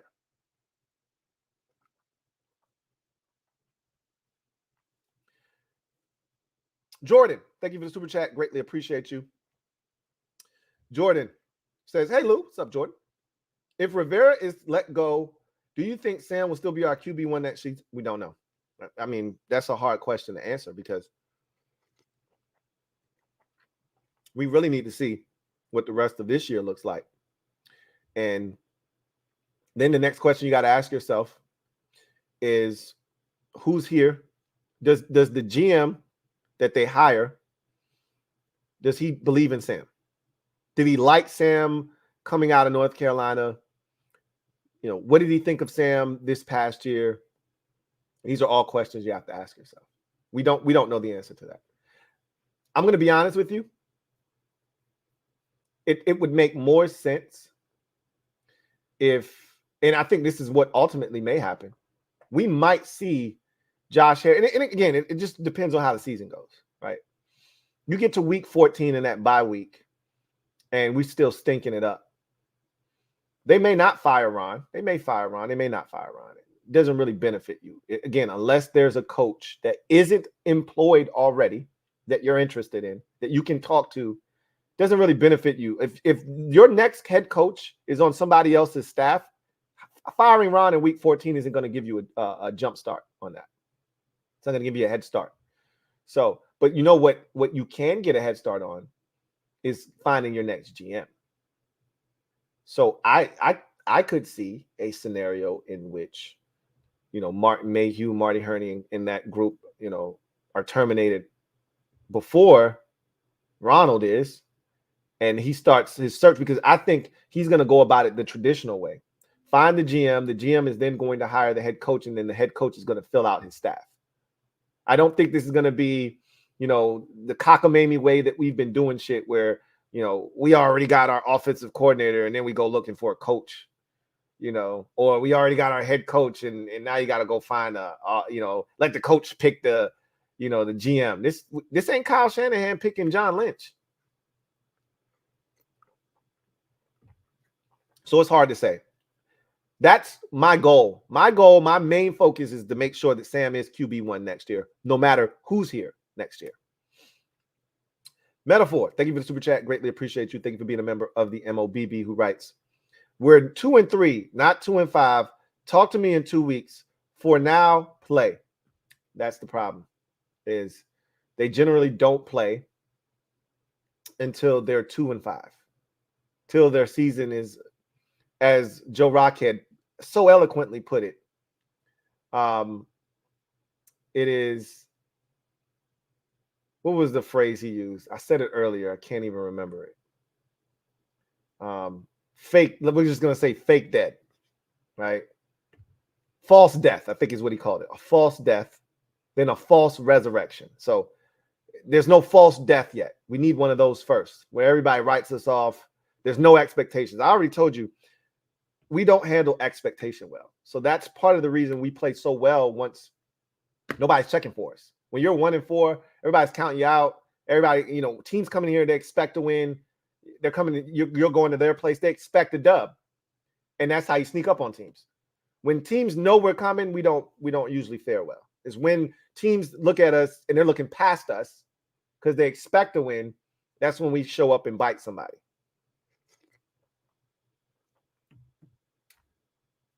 David, thank you for the super chat. Greatly appreciate you. Who writes, Man, my stance on the team hasn't changed. 2-3, we're turning this bitch around. Watch. I hope you're right. Look, I don't want to lose. But what is apparent to me after the Bears game is that nothing's going to change unless they change something. That's problematic for me. It'd be one thing if this was Ron's MO, we start slow and then we finish fast and then we make the playoffs.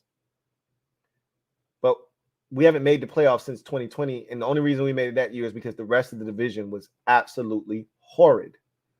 Had it been a normal year where the division leader has double-digit wins, we wouldn't have even been close at 7-9 in 2020. So the track record speaks for itself.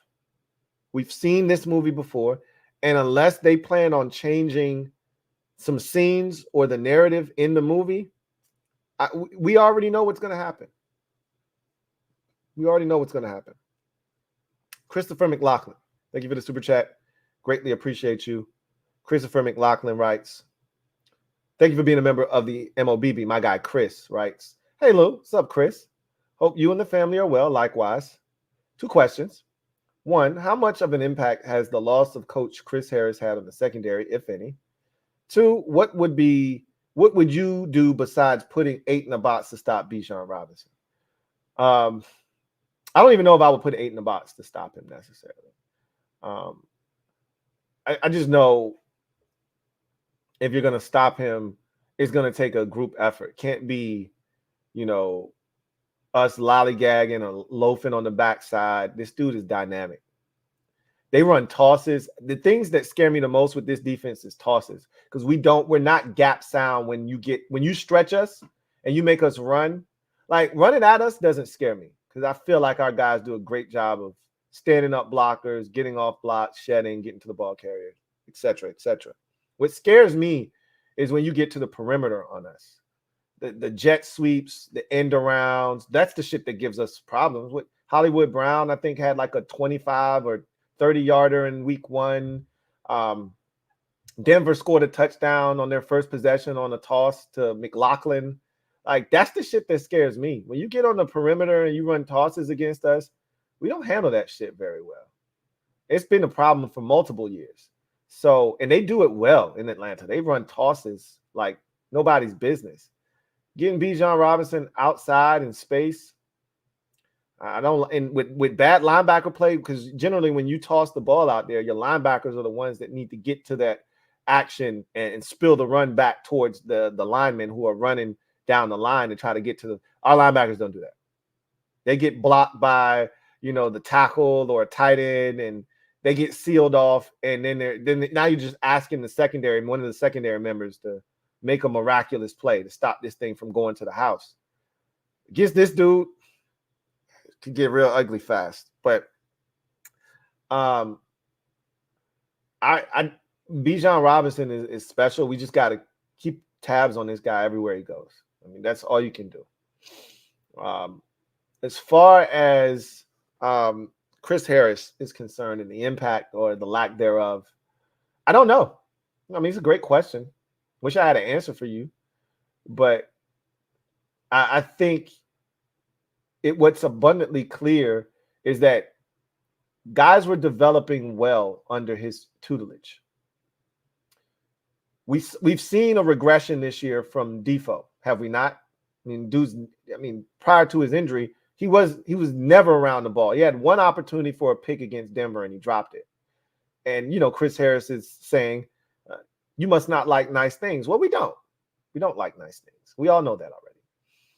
But Defoe tremendously improved under the tutelage of Chris Harris. Same thing can be said for Cam Curl, right? Developed into a damn good safety.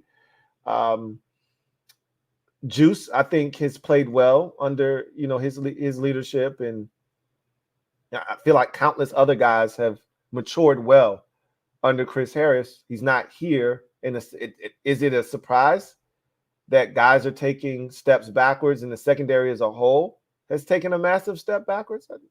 I think it's fair assessment to say that there's some kind of correlation there. Yeah, I would say that that's fair. But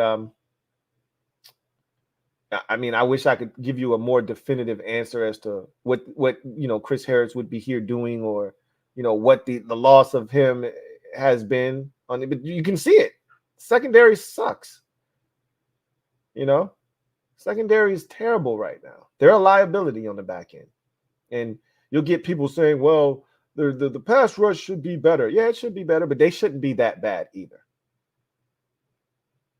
It's not like Justin Fields was holding on to the ball for 5 seconds back there, man. You saw the clock they had. When he held on to it longer than 3 seconds, he was 0 of 4 with no yards, and he wasn't effective. When it was less than 2.5 seconds, he was like 12 of 15 for like 200 yards and 2 or 3 touchdowns. The secondary was getting toasted. So, miss me with the secondary is not as bad because we're not getting pass rush, and vice versa, right? Pass rush would be so much better if the secondary was able to cover guys. Well, there's times where the secondary covers guys and our pressure still doesn't get there. And the quarterback's back there building a damn house. Ask Josh Allen. He was standing back there for 20 hours holding the damn ball. And we were just scared to rush because we didn't want him to run. So he's back there standing for 20 seconds while our secondary is being hung out to dry, and they kept us in the game for 3 quarters. So it goes both ways. Frankie,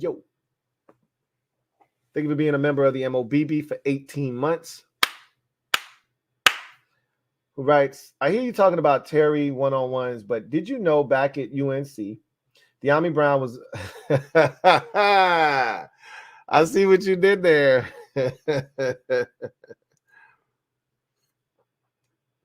Good one. Good one. Yeah. I was getting close to putting that in the box of, hey, I don't want to hear that shit no more. But I started making a joke out of it, so it's okay now. When De'Ami didn't catch it against the Eagles, I think it was, I was in the MOBB and I said, hey, Ron, what happened to that #1 contested rate contested catch win rate from De'Ami? Well, that shit was that just now. Yeah, so that's a good one, Frankie. Video channel, thank you for the super chat. Greatly appreciate you. Video channel. Thank you for being a member of the MOBB rights. Lou, what's good? What's up, video channel? How would you feel if Bill Belichick is our coach in 2024? I'm good. He old as hell too. And he's stubborn, stuck in it. Bill Belichick isn't coaching for, I don't think, at least I don't think. I could be wrong. I don't think once he's done in New England, he's done. I don't think he's gonna, he's old, man. I don't think you realize Bill Belichick is old. I don't want an old head coach. Period. End of discussion. Don't bring me no more old geezers here. I want fresh blood. I want a young dude. Look around the league. Just look around the league. Look at the successful teams, and you show me the team other than Seattle with Pete Carroll. Show me a team with an old-ass coach that is successful right now. Andy Reid, Chiefs. And Andy's really good, but so is Patrick Mahomes, But again, Andy Reid, he counts. He's old too. And he's not a spring chicken. But there aren't many, is my point. You look at Philadelphia, young coach. You look at San Francisco, young coach. You look at Green Bay, they were in the NFC Championship game with Aaron Rodgers. Obviously, Aaron Rodgers makes a big difference, but young coach, right? I can go on and on. Dolphins, you see this innovative offense. You see the motions and shit that they have. You can't jam Tyreek Hill because his ass is always in motion. You can't jam a lot of these guys are always moving around. You want to know how these running backs get out in space and have so much space to run? Because of this offense. It's a young head coach. You look at the Bills, Sean McDermott is not an old coach. So, look at the Bengals, young coach. You look at Sean McVay in LA with the success he had, young coach. Look around the league. The old coaches aren't getting it done anymore. I'll take an old coordinator, an old grizzly veteran, Leslie Frazier, as my defensive coordinator. I don't want him as my head coach. I'll take Todd Bowles, an old grizzly, defensive. I'd take him as my defensive. I don't want him as my head coach. They still believe in 3 yards and a cloud of dust, and like, I'm good on that shit. Give me somebody young, innovative. Dan Campbell, another young coach. Like, give me that. I don't want any more old geezers. I'm good. Christopher McLaughlin. Thank you for the super chat. Greatly appreciate you. Double up.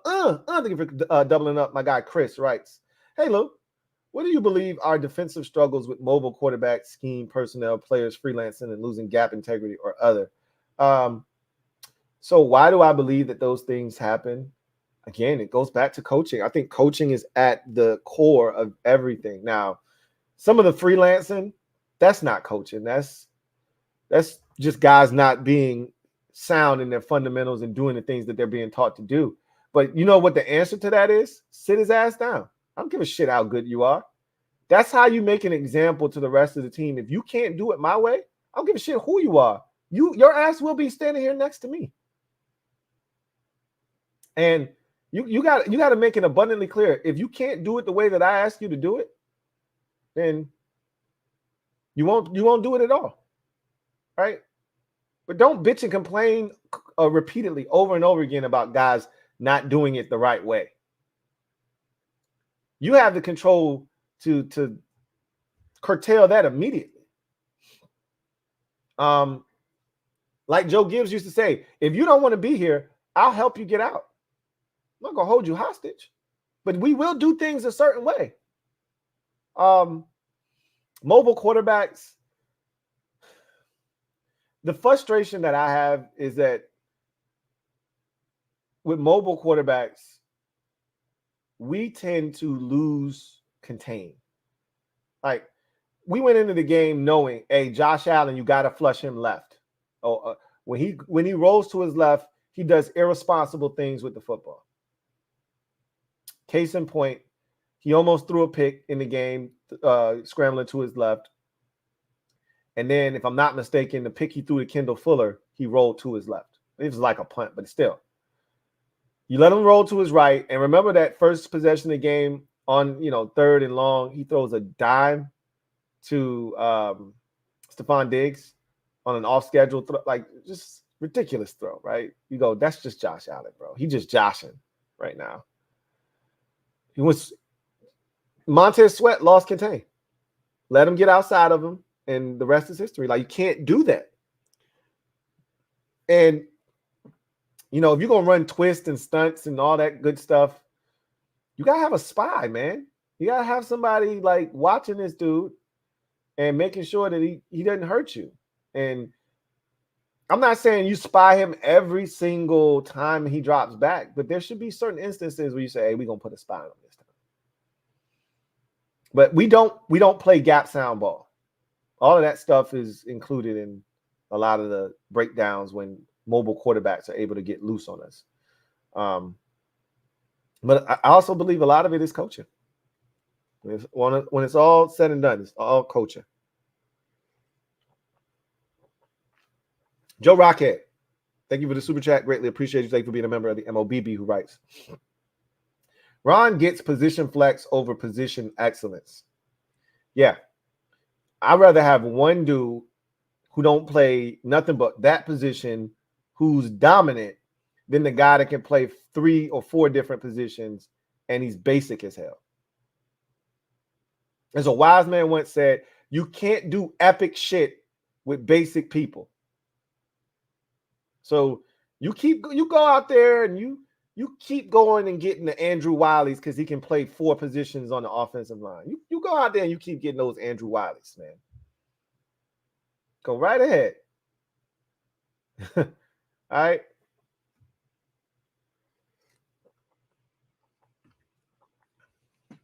You go out there, you keep getting those Cody Bartons and those David Mayos because they're smart football players and they can play all 3 linebacker spots.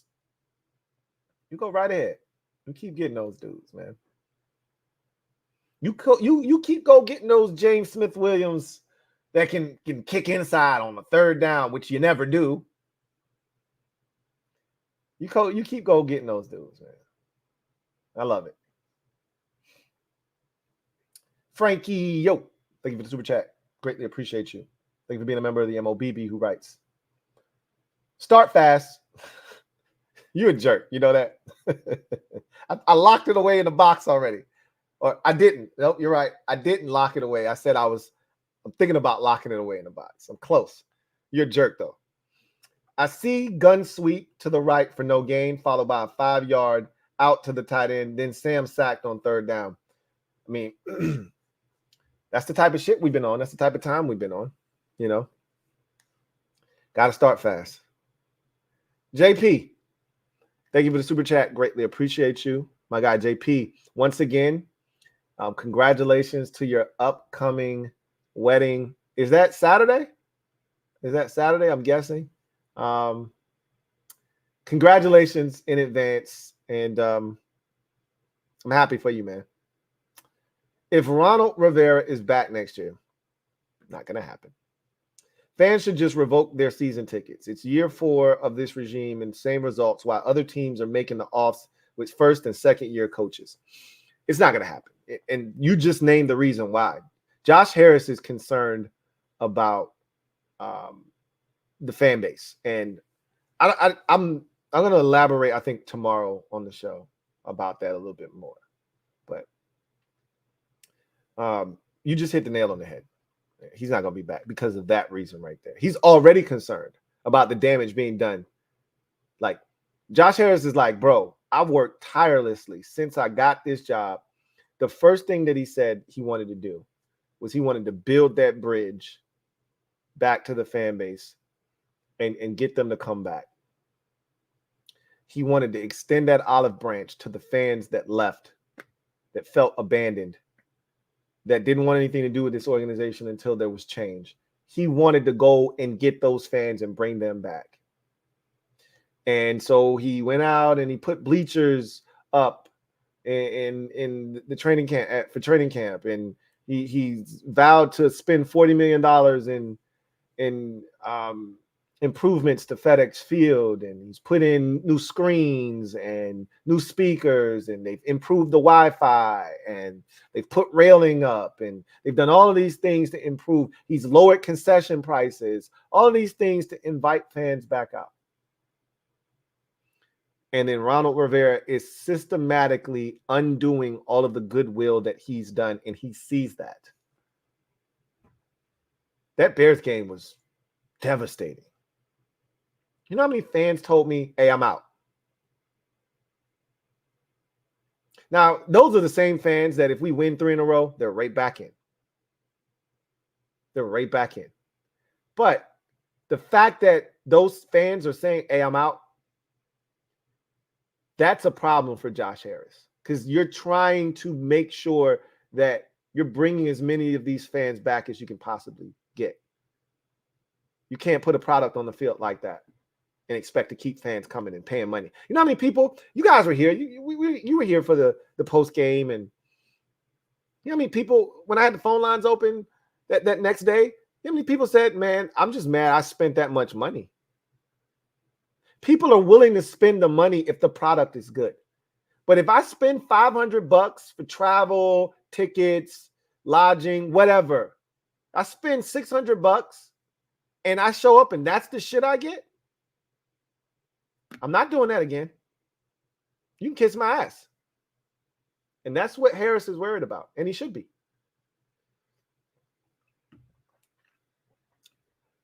Rush is variety. Thank you for the super chat. Greatly appreciate you. Thank you for being a member of the MOBB. Rush is variety writes, I'm over the PTSD of the Bears game. Convinced we can't win with Ron Rivera, Jack Del Rio, but that doesn't mean we're done this year. Facts. Still have faith in the guys not to embarrass us, just not the coaches. Facts. I think most fans feel the same way. I haven't quit on this team. I haven't quit on these players. I've quit on the staff. Minus EB. He still got a chance with me. I haven't completely shut off any, I haven't shut off communication with him. I've shut off communication with the others for the most part. Like, okay, don't talk to me. I don't want to hear shit from you. Just show me. You can talk all you want. I don't really care. Just show me at this point. Don't talk to me about starting fast. Don't talk to me about everybody do their job. Just show me. I don't want to hear that shit from you. EB is the only guy that I want to hear from at this point. So I'm with you. Season's not done. That was the message I tried to convey. But what that game did was it effectively ended any hope of fans that were on the fence or fans who wanted to believe. That deadened any hope of them saying, hey, man, I still believe in Ron. He can do this. And Jack. Deuces. Y'all get the hell out of here. John Perez, thank you for the super chat. Greatly appreciate you. My guy, JP. Double up. Thank you for doubling up. Who writes, we need to have a serious conversation about Mark Mayhew's drafts. Taking Mathis over Jaquan Brisker still pisses me off. I mean, we can second guess the drafts all we want, but the fact of the matter is what's done is done. You can't turn back the hands of time. Again, if it were up to him, we would have Kenyon Green on our team. I don't know how well or not well he's playing, but that's what Ron wanted to do. So anyway, I digress. And we wouldn't have Jahan Dotson if it were up to Martin Mayhew. So it is what it is. Rocky D, thank you for the super chat. Greatly appreciate you. Thank you for being a member of the MOBB. Who writes, funny how the OC job wasn't an attractive job. I know for a fact this head coaching job looks attractive if vacant due to new regime. Do you agree? It just depends. You know what ultimately makes a job attractive or not? It's the quarterback. Obviously, there's going to be a lot more luster and shine on this job than ever before because there's no Daniel Snyder. This was always a very, very low desirable job because of Snyder. Nobody wanted to work for him. However, he's gone. So that restores hope and coaches being willing to come here. But what it's ultimately going to boil down to is, does that head coach believe in Sam Howell? Because if I don't believe in the quarterback, the fastest way to get fired in this league is to not have a quarterback. You can't win in this league without one. And if I'd be damned if I leave where I currently am to take a job with a quarterback that I don't believe in. So what's ultimately going to make this job attractive? It's more attractive, but that's the bar was set at the floor with Daniel Snyder here. The bar was on the ground. So saying that it's a more attractive job, of course it is. But the real question is, how attractive is it when you put it up against other vacant opportunities? So we got to look around the league and see what other teams are looking to move on from their head coach. Every year there's about 5 to 7 vacancies in the league. And this year's not going to be any different. And we'll probably be one of them. And you got to ask yourself, of these 5 to 7 jobs, where does Washington rank? And the answer usually lies within the quarterback position. What quarterback do you have? What quarterback do you have? What quarterback do you have? And that usually determines, am I willing? Because it's cool to have talent at receiver and running, but if you don't have a quarterback to get those guys the ball, not really going to help you all that much. Robert Saleh is a really good coach. But if his quarterback is going to be Zach Wilson for his entire career, he's not going to last very long in New York, which is why he went out and got Aaron Rodgers. They got a top flight defense. Got talent on offense everywhere. Breece Hall is a problem. Garrett Wilson is a problem.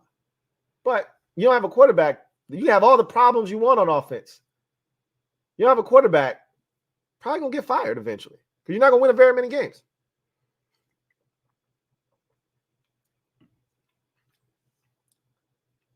The viability of this job and the desirability of this job lies in the perception of Sam Howell outwardly. All it takes is one guy. I told you, I've tweeted out the clip of Brian Johnson, offensive coordinator of Ben Johnson, excuse me, offensive coordinator of the Detroit Lions at the Senior Bowl in 2022, coaching up the North team, which is where Sam Howell was. I think it was North, might have been the South. And those two having a conversation. And Ben might have said to himself, I really like that kid. And I wouldn't mind coaching him. You know, that I don't know how he felt about Sam. I don't know how he walked away from that, feeling. But he might have walked away and said, you know what, I like that kid. He's got something. Now watching him in the league and seeing what he's doing, he might say, look, I feel even better about him now. I liked him then. I love him now. I'd love to go coach in Washington. They got Terry McLaurin. They got Jahan Dotson. They got, I don't know if Curtis will be back or not, but they got all these weapons. I think I can do something with this. We'll see. We'll see.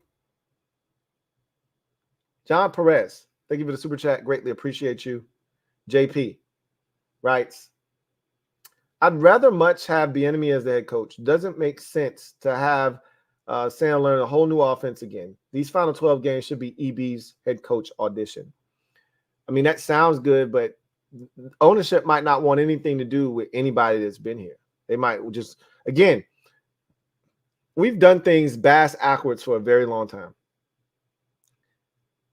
I don't mind EB staying here on as the head coach if that's what they decide to do. But really what you want is you want the GM to pick the head coach. What you don't want to really do is force a head coach on a GM, because then that relationship could become adversarial at some point when you feel like, because as a GM, you like, look, you making me look bad and I didn't even pick you. So, that GM is going to want to get that head coach. You just don't want a power struggle, because that's generally what happens when the head coach and the GM aren't on the same page. We saw what happened in Tennessee last year. Titans head coach Mike Vrabel pissed off that their GM, traded A.J. Brown and, did all of these things. And he hasn't been happy with some of the moves that the GM has made. And he went to ownership and said, hey, we got to get rid of this guy. Guess who won that power struggle? He fired the GM in season, which is rare to see happen. They were 7-3 when they fired their GM. They didn't win another game the rest of the season. I don't know if that had anything to do with anything. I'm just stating the obvious. So I don't know if that's going to come to fruition or not, is essentially what I'm saying. Video channel. Thank you for the super chat. Greatly appreciate you. Double up. Thank you for doubling up. Who writes, how about Frank Smith, OC of the Dolphins? And he's 42. Look, if he has anything to do with that innovative shit that we're watching in Miami on a weekly basis, sign me up. I'm really giving most of that credit, similar to the Chiefs offense with Andy Reid. I'm giving most of that credit to the head coach. Mike McDaniel. But if this Frank Smith guy has anything to do with it, and he's got a big voice in there, and he's innovative and he's drawing some of this shit up, hell yeah, sign me up.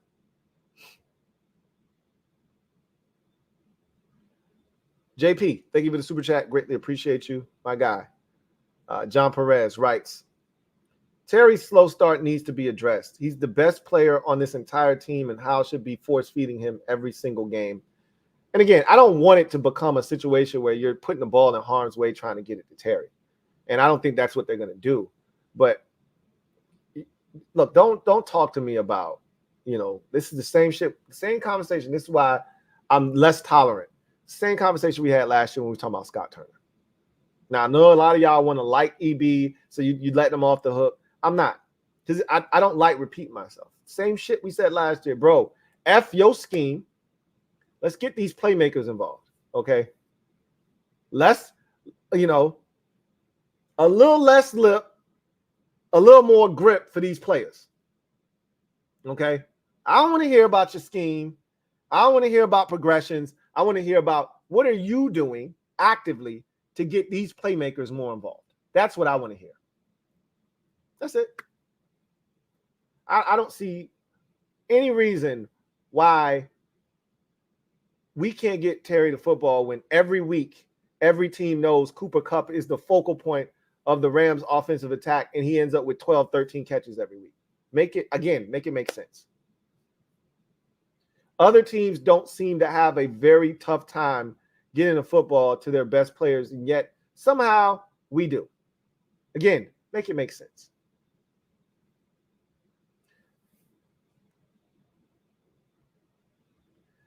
Rush is variety. Thank you for the super chat. Greatly appreciate you. Double up. Thank you for doubling up. Who writes? Follow up. Does it bug you as much as it does me that we had McVay, Kyle Shanahan, LaFleur, all on our payroll, then moved on to be successful somewhere else? Thanks, Dan. No, it doesn't bug me because my thought process was Kyle was going to be the heir to the throne, so to speak. To his dad. If things went according to plan, Mike was going to coach here for 7-8 years, pass the baton to his son, maybe move to a front office role. That's how I envisioned everything going in Washington, because I knew Kyle was talented. And I tried to tell everybody that back then. And all you got from fans, it's nepotism, Kyle Shanahan sucks, and yada, yada. Like, you dummies. You have no idea what you're talking about.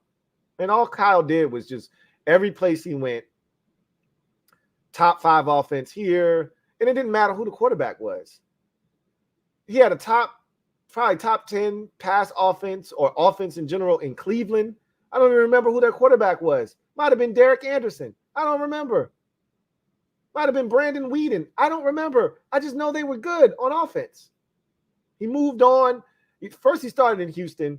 Matt Schaub and Andre Johnson and Arian Foster for about a 5-year stretch under Kyle Shanahan. It might have been more like 3 or 4, but whatever it was, those dudes were buzzing offensively. Okay. For however long Kyle was there. Then he went to Cleveland. Then he went to Atlanta. They went to the Super Bowl. Matt Ryan wins MVP. That shit is not coincidental. All right. He moves on, finally gets his opportunity in San Francisco, and they're one of the best teams every year on offense. That's not a mistake. It's not a mistake. It is what it is. You can't say that we didn't have talent come through this building.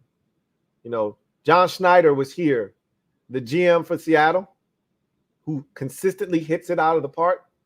He was here in Washington, you know, with Marty Schottenheimer. We didn't know how to nourish talent and retain it. We could bring it in. We found guys that could bring talent in. We just didn't know how to keep it in the building.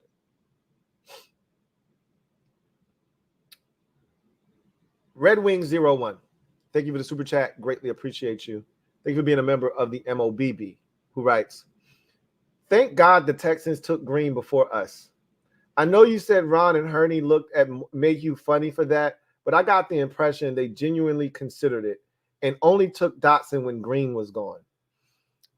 I mean, I'm glad we never got to find out, but I think they were going to go with Dotson. I think he was overruled 2-1. They both looked at him like, bro, what the fuck are you talking about? No. We got to take the receiver here, man. We just went out and got Wentz. We got to give him another target. What are you talking about? No. We can't trust that Curtis is going to stay healthy. We got to get us a receiver. I think they were going to do that. Remember, they went and got the Carolina connection at guard. They thought they were fine. You know, Trey Turner and Andrew Norwell, we're going to bring back the oldie but goodies. You know, I don't know where they went at, but I'm just trying to bring the good times back. They thought they had figured out the guard position. They didn't need Kenyon Green. We got Trey Turner. What do we need Kenyon Green for? We got Andrew Norwell. Are you crazy? They were gonna take Dotson, but I'm glad, to your point, we never got to find out, because who knows with these numbskulls what they would have done. had that option been presented to them.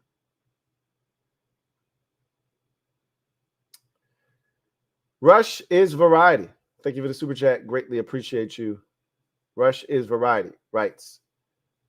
Last from me. Thanks for everything, Lou. Appreciate you. Rush is variety. When Ron is done at the end of this season, why don't you think they go with EB as head coach?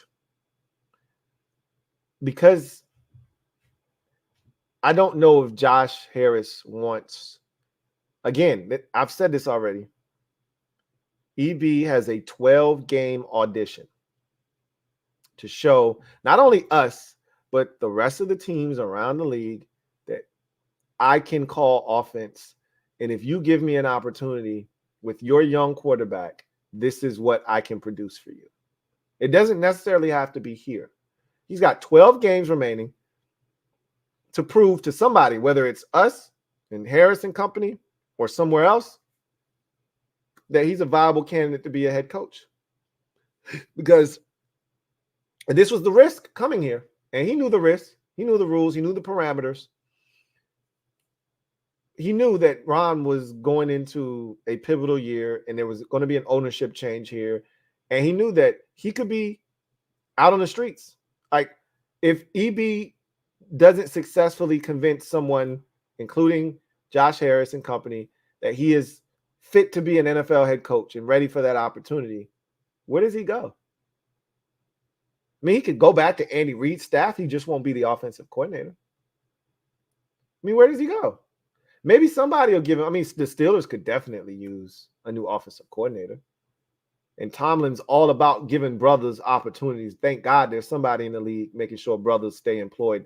That's why I loved Uncle Bruce in Tampa Bay. But at the end of the day, he's going to have to find some work if it's not here.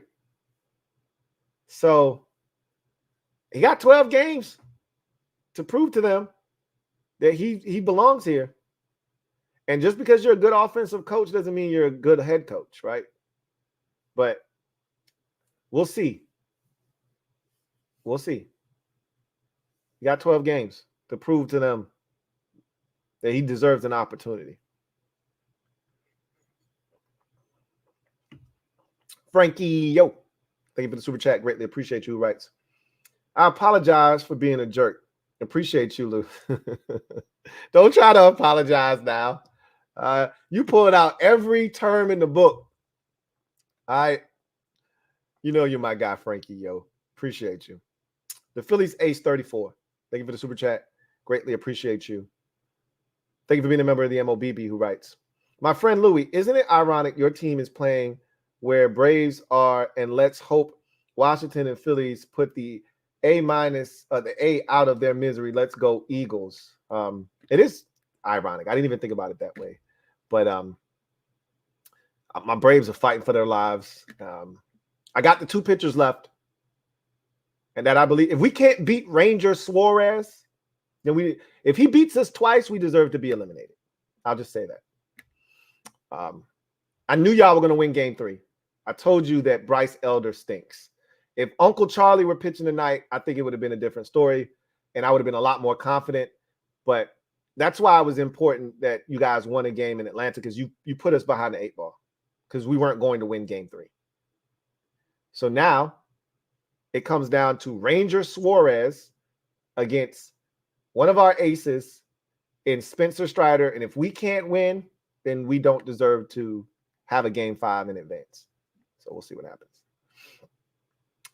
Rush is variety. Thank you for the super chat. Greatly appreciate you. Rush is variety. Writes, I lied, Lou. Clearly you did. It's all good, though. I ain't mad at you. He says, one more, LOL. He says, how can we help get you into the press conferences? You ask questions we want to know. Let's get you that press badge, LOL. I don't know. I tried applying once upon a time. I haven't tried recently, but I did try once upon a time, and they denied me. So they essentially told me that my brand wasn't like a legitimate brand, right? I wasn't a real publication. So that was the excuse I got. Now this was 4 years ago or so. before COVID, when I wasn't when I was still trying to get outside. I haven't been really pressing the issue of getting outside, but I probably need an etiquette class though, like press etiquette 101, because I know that when you're like, you can't be a dick when you're asking questions to a coach, because you won't get anywhere like that. So you got to massage it a bit. You got to ask questions that aren't super aggressive, and you got to play the game. Because if I don't like you and I know what your agenda is, I'm just not going to take questions from you. Or I'm going to be standoffish, or I'm just not going to answer your questions. You can ask them, but you get 1-2 word answers, and I'm just going to keep it pushing, right? So you got to know how, and I don't know if I have the couth necessary, because I'm going to ask real questions, and I'm not going to ask them in a way that allows you a backdoor exit. I'm going to be blunt, and I'm going to ask you, like JP Finley asked the same question that I would ask. He just asked it in a nice, clean, neat way. I'd have to learn how to do that, because I would just ask you, why is this year going to be any different from the last 3 years, Ron? Your team seems to only respond after having their season seemingly ended. Whether it was 2020 when you were 1-5 and then 2-7, then you go on a 4-game win streak.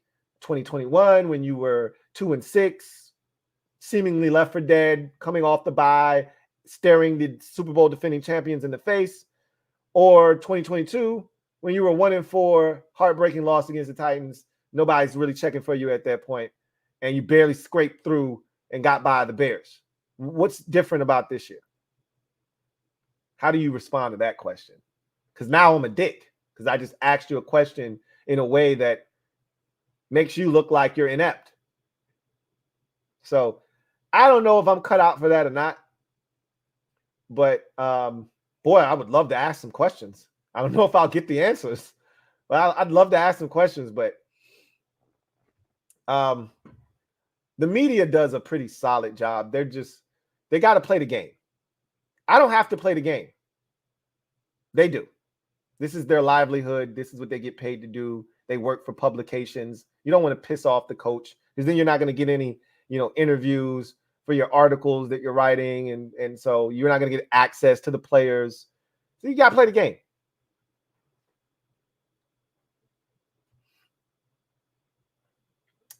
DCN1, thank you for the super chat. Greatly appreciate you. Double up. Thank you for doubling up. Who writes, what about bringing back Kyle Smith as GM? He's the assistant GM in Atlanta now. He's been there since he left here. Again, that's up for ownership to decide. They'll probably hire a firm, because I'm pretty sure all of those owners don't know the first thing about identifying general manager talent in the NFL. So they'll probably hire some firm that will give them a list of names of guys who are, up next in line to be general managers in the NFL. They'll go through the process of interviewing those guys, and then they'll pick one.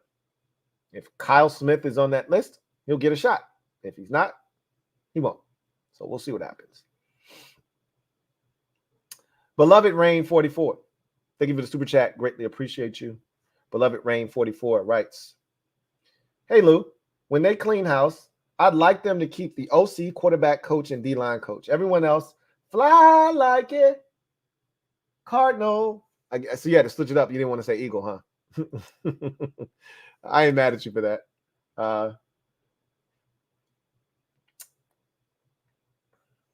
So you want to keep Eric Bieniemy, Tavita Pritchard, and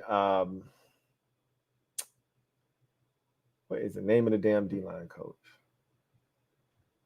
Shucks. I'm blanking. His old muscle-bound, meathead ass. I don't know why I can't think of his damn name. Jeff Scanina. That's his damn name. Jeff Scanina.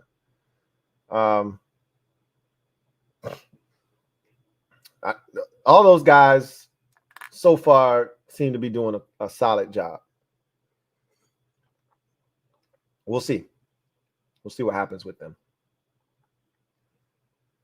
JP, thank you for the super chat. Greatly appreciate you. JP writes, I'm like you, Lou. I haven't given up on the season, but I'm done with Ronald Rivera and Del Rio. Plus, that stupid sign I heard about today makes me cringe. I mean, I'm not mad at the sign. I'm mad at what it represents in terms of it feels like they're passing the buck on the players. Like there's no culpability. I didn't hear enough today. We as coaches have to do a better job of ... I just heard a lot of the players. Everybody has to do their job, and mainly the players need to do their job. That's why they put the sign on the door. You do your job, right? That's what it sounded like. Like we went back and we watched. It was 3rd and 10, and the players didn't do their job. Okay, I mean, and you're not wrong. But what could you have done better in that situation? What coverage could you have played? Could you have come after Fields? We went after Justin Fields in the second half. The Bears scored no points. No points up until the fourth quarter when we gave up the big catch and run to DJ Moore. They scored no points in the second half, in the third quarter. They didn't score another point to the fourth quarter when we were gaining on them and putting pressure on them. And even after the fumble by Logan Thomas, they didn't get any points out of it because we started applying pressure to Justin Fields. So how could you be better? You got to ask yourself that, you know? But I think most fans are in that boat. Like we're 2-3. We're not, 3-9. Season's not done. You're just done with Del Rio and Ron Rivera. That's all. Jado, thank you for the super chat. Greatly appreciate you. Jado writes, what up, Lou? I hope the team shows up on Sunday. As do I. I expect them to, honestly. I told you, when the expectations are low and they get embarrassed, generally that's when they show up. So they had a little break. Expectation out of sight, out of mind. You got your ass whooped last Thursday. You haven't played since then. Nobody's checking for you. Nobody thinks you're any good. This is the kind of game they show up, just like in Philadelphia a couple weeks ago. Got your ass reamed by Buffalo. Everybody was like, hey, look out for the Commanders. They're 2-0, and they're serious business.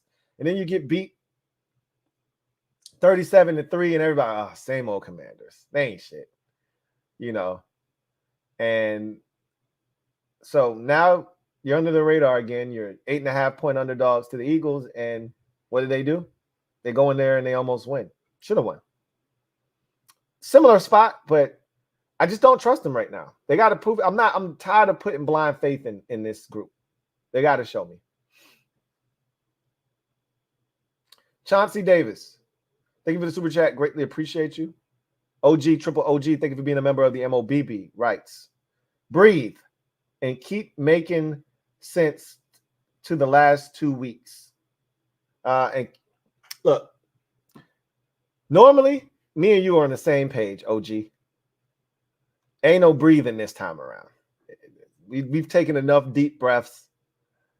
They have not worked with this group. I'm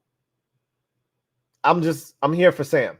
And everything else that happens, I'm with it. I love the fellas.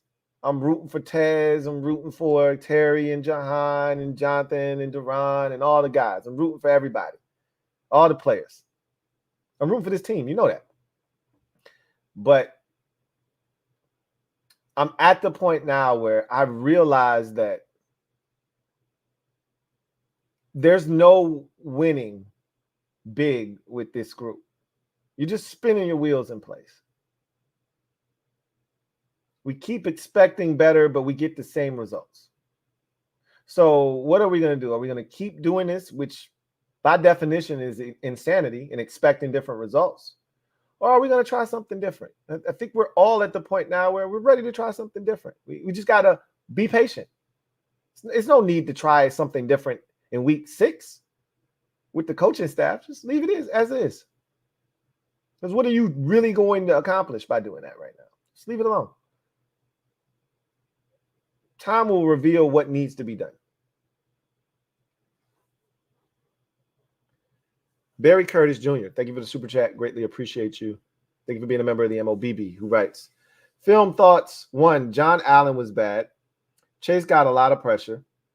3, Jack does not put our D lineman in advantageous positions and does not blitz enough. 4, Terry was wide open a couple of times and did not get the ball. Generally, those are things that you do see on film. Not like Jonathan Allen was bad or things like that, but generally you'll see Terry was open or Jahan was open and they didn't get the ball. Some of that's not on EB, right? But because those guys weren't number one in the progression, and we've been hammering home to Sam, don't keep the ball in your hands very long. If that first progression is open, I'm not going to get to Terry, who's the second or third progression on this read. If and there were opportunities, like there was I think this was the Eagles game, and the shot that Sam took to Diami, I think it was Terry was wide open on a deep over route, or it was Jahan, one or the other, wide open, big game. And he already had predetermined that he was going deep to Diami in double coverage. You can't do that. So you see that. Jonathan Allen, I think he's suffered from some of the freelancing that Chase has done. And I think, he had the plantar fasciitis to start the season. I don't think that's gotten any better necessarily. This time off might have helped him a little bit, but I think he's still struggling with a little bit of that. He's not going to tell you, right? And, it is what it is. Even if he's not right, he's not going to tell us. So, Chase got – I did feel like Chase got a lot of pressure, but got to get there. Almost doesn't count. As a wise woman once told me, almost doesn't count. Almost doesn't count. That's cool, getting pressure. And sometimes the pressure wrecks shit. But in our case, generally it doesn't. Generally, it does not. And yep, Jack doesn't put I don't think Jack does a good enough job of switching shit up. It ain't always about blitzing. It's about putting your guys in positions to win. I don't think he always does that. JP, thank you for the super chat. Greatly appreciate you. My guy JP writes, that assistant GM in KC needs to be here next year. I don't know who that guy is. Kansas City's done a quality job of filling out their roster, but you could argue they dropped the ball this year at receiver in particular. Ain't a lot there right now, So, for the most part, they've done a really good job in Kansas City, though. They've done a pretty good job. Red Wings 01.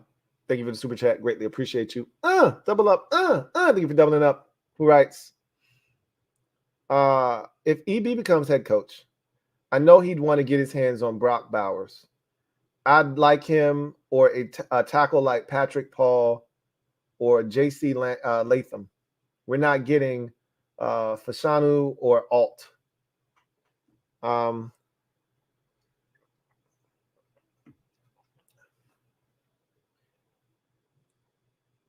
Probably won't get Brock Bowers either. He looked like he got top 10 written all over him. Possibly he got top 5. Last time we saw a top 5 tight end go was Kyle Pitts. He's got Kyle Pitts written all over him. So it's probably not getting him either. Just being honest. We got plenty of time to talk draft though.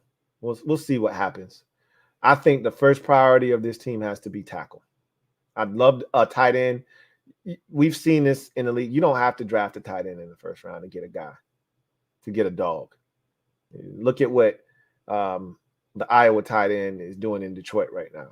That's a second-round pick. You don't have to draft a tight end in the first round and get production. Mark Andrews is a third-round pick. Travis Kelce, I don't even know what round he is. Probably third round. No later than fourth. You don't have to get a first-round tight end to get super production. Just got to get the right one. Give me the tackle in the first round. Those run out quick. Okay. Those go fast. Let me get one of those. That's what I'm after. All right. Well, the plan was to open up the phone lines tonight. And because I said I was going to do it, I'm still going to do it. But we won't do it for as long, which is fine. I think you guys, most of you said what you wanted to say already. But I am going to open up the phone lines because I said I was going to open up the phone lines. So with that said, phone lines are open. Y'all know the rules. We'll probably go.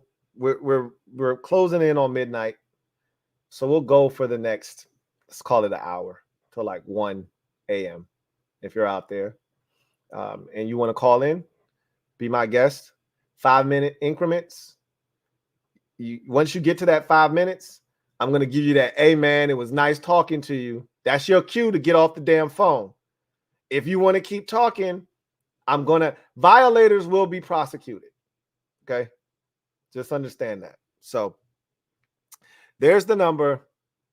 If you want to call in, by all means, knock yourself out. We can chop it up for a little while. If not, we can get out of here. Okay? So I'll put the ball in your court, and you guys decide what you want to do.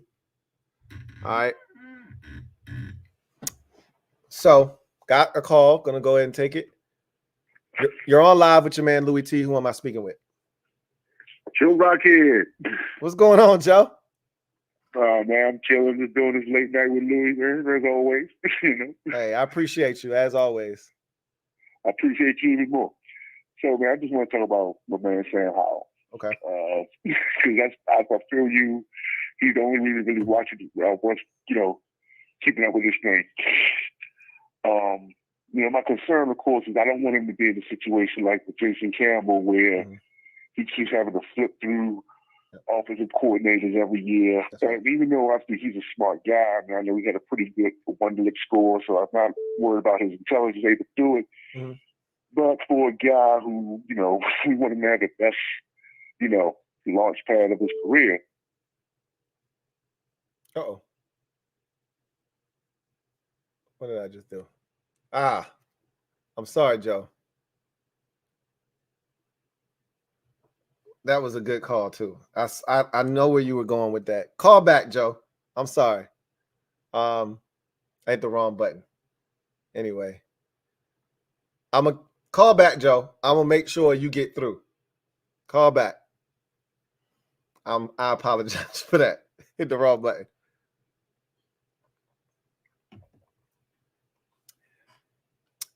All the rest of y'all can keep calling in, but I'm going to get my guy Joe back on the phone first. All right, there we go. My bad, Joe. You were saying about Jason Campbell, man. My fault. Yeah. I didn't want to be in a situation where go through, multiple offensive coordinators and all of that type of stuff. But my thing was also that, I feel like he needs time to develop, but the problem is that his clock is attached to a time bomb because it's like everything could just totally change at the end of the year for him. Mm-hmm. And so I really want him to be able to show that regardless of, offensive coordinator system and all that he is a quality quarterback that whoever comes behind can feel good about.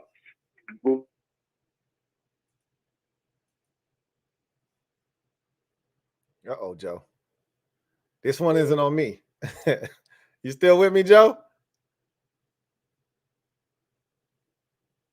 You still with me, Joe? I lost Rockhead. All right, we'll come back. Hopefully we'll get back to you again. That was not me that time. All right, we'll take this call. You're on live with your man Louie T. Who am I speaking with? How you doing, Lou? This is you're speaking with Cole B. Hey, what's going on, man? Nothing much. I just wanted to come on here and rant a little bit. That's all right. Oh, absolutely. Rant away. I'm only 17 years old. I've been a fan for this team as long as I can remember. Mm-hmm. I was born in 2006. The team's last playoff win is in 2005, and I'm just sick of losing. I've never seen any winning. Mm-hmm. Like I've been fully paying attention to this regime, Duran and Jack Del Rio regime, and they're just not it. They're just not getting it done for us, and I'm really just sick of it. I want to see a young, offensive-minded head coach come in and just turn this thing around because we got the talent on offense, we got the weapons. Mm-hmm. I mean, I'm with you. It's nHo all day. I'm still outside. Like Stan's our guy, and if we get someone, I mean, we can be real Super Bowl contenders soon. I'm right there with you, man. Like, this is a talented team, and there's enough talent that we shouldn't be ever in a game against a team like Chicago down 27 to 27-3 at half. Like, there's just no excuse for that. Yeah, and, I mean, that was the most disappointing loss I've endured in my lifetime, if I'm being totally honest. You're not alone. It's a lot of people that felt that way after that game. A lot of people said, I've seen a lot of tough losses. I've been a part of a lot of embarrassing performances.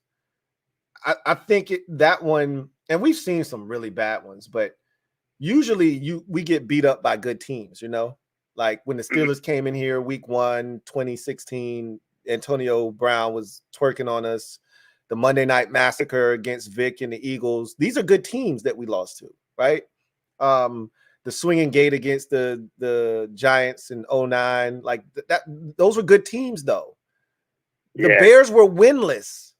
They were one of the worst teams in football, and we made them look like a Super Bowl contending team. It was incredible how bad we played. There's no excuse for that. Yeah, we made, like, for me, this loss was up there with the 2017 loss we had against the Saints, where we were up about 16 with 2 minutes left. Right up there. But I mean, we made, like, no disrespect to Justin Fields. Like, personally, I don't think he's very good. We made him look unbelievable, like MVP candidate type. Yeah, it sucked. I mean, I really hope we can turn it around this week against Atlanta, because I think me and you both know Sam's a better QB than Desmond Ridder. He is. He's more talented. Mm-hmm. It all lies in the defense. I mean, it really does. Like, because we know Sam in the offense can get the job done. It's our secondary has just been extremely disappointing, and JDR just needs to step it up. He's going to be gone after this year, but I want to see him just do something while he's still here. I don't see. This is the problem, man. I don't really know what he's going to change. He's shown us who he is, right? I mean, I don't really know what he can do to kind of change the narrative on what he is as a D coordinator. I mean, we've seen him blitz more. Like, he did that in the second half against Chicago, and he got results, you know, but when you blitz, you saw what happened. You miss one tackle, it's off to the races, right? So if you can't hold up on the back end, you have problems. I just want to see some life from the coaching staff. They just look dead on the sidelines. I don't know if you're going to get that. That's just who they are. I don't know if you're going to get a personality change from them. I just want results. I mean, Ron can stand there and cross his arms all he wants. I just want results. Yeah, just win the ball. Just win. That's really all. That's it. That's all we asking for. Just win. Yeah, it doesn't matter how we do it either. I mean, yeah. Hey, man, I appreciate you calling in, man. Hey, look, hang in there. I'm telling you, it'll all be worth it eventually at some point. I can't tell you when, but just hang in there. I hope so, man. Thanks for having me, Lou. I appreciate everything you do. Hey, no problem, man. You take care of yourself. Have a good one. All right. It's rough. If you've been a fan since 2006, I mean, and that's when he was born, so he probably didn't really know what's going on until like 2014, 15, somewhere in there. Yikes. That's rough, man. It's rough. You're on live with your man, Louie T. Who am I speaking with? Hey, Louie, man, how you doing, man? It's Calvin, man. What's going on, Cal? First, I'm doing good, man. First and foremost, man, I want to say, man, love your show, man. Support it, man. Hey, you doing your thing, brother. I just want you to know that. Appreciate it. My biggest thing, man, that I've been noticing, man, I've been on Ron's side for a long time, man. But at this point, it's hard. You see every week after these losses, after these games, and he keeps saying the same things over and over and over. And at this point, it's like, when will we actually see the results? It has to come to a halt at some point. Mm-hmm. Things don't make sense. He says things, and the actions don't add up to it. Right. And the same thing you see with Del Rio. Now, as far as EB, I'm still, giving him time. I think Sam is the guy. I really do think Sam is the guy. But my biggest worry right now is, like you said, I think Ron is gone at the end of this season. But I'm worried if the new regime comes in here, are they going to want Sam? Mm-hmm. That's one of my biggest worries, Mm-hmm. And the whole thing with Chase and Montez, I think one save, but regardless, not a big payday for either one. I was looking at the Carl Granderson deal from the Saints, and I think he would probably, one of those guys could probably get something around there, nothing too high, nothing too low, but at the same time, kind of like a hometown deal, Good and well, Calvin, they ain't taking no Carl Granderson deal. These are former first-round picks we talking about here. Them dudes ain't settling for no Carl Granderson deal. And as much as you're not wrong, they haven't, neither one of them has posted a double-digit sack season, and it's not all about sacks. Like, I know people will talk about that, but at the end of the day, you want that big contract, you want that crazy bread that you see the Bozas and, guys like that getting their hands on. You got to go out and you got to put up some big time numbers. And that's not what they're doing. At all. It's a shame. I think, and my biggest thing that I see a lot of times, man, is targeting Terry. You see all these guys getting targets, man. Jamar getting 15 targets a game. Guys getting upwards of 12 or more targets a game. Terry off the rip, by the time the first quarter, and Terry should automatically at least have six targets minimum. I don't get it. I won't ever put a number on how many. I just know he needs to be involved earlier. And we'll look up at the end of the game and he's got 9, 10, 11 targets, right? Like the Eagles game.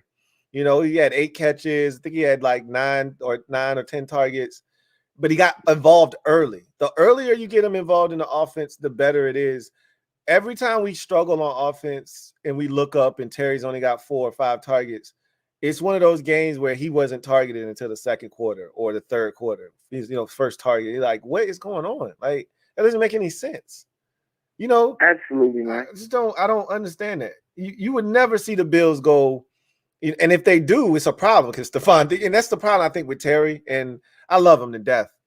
He's not going to be the disruptive dude on the sideline because he's not getting the ball, But I'm not saying he need to be, but something has to be done.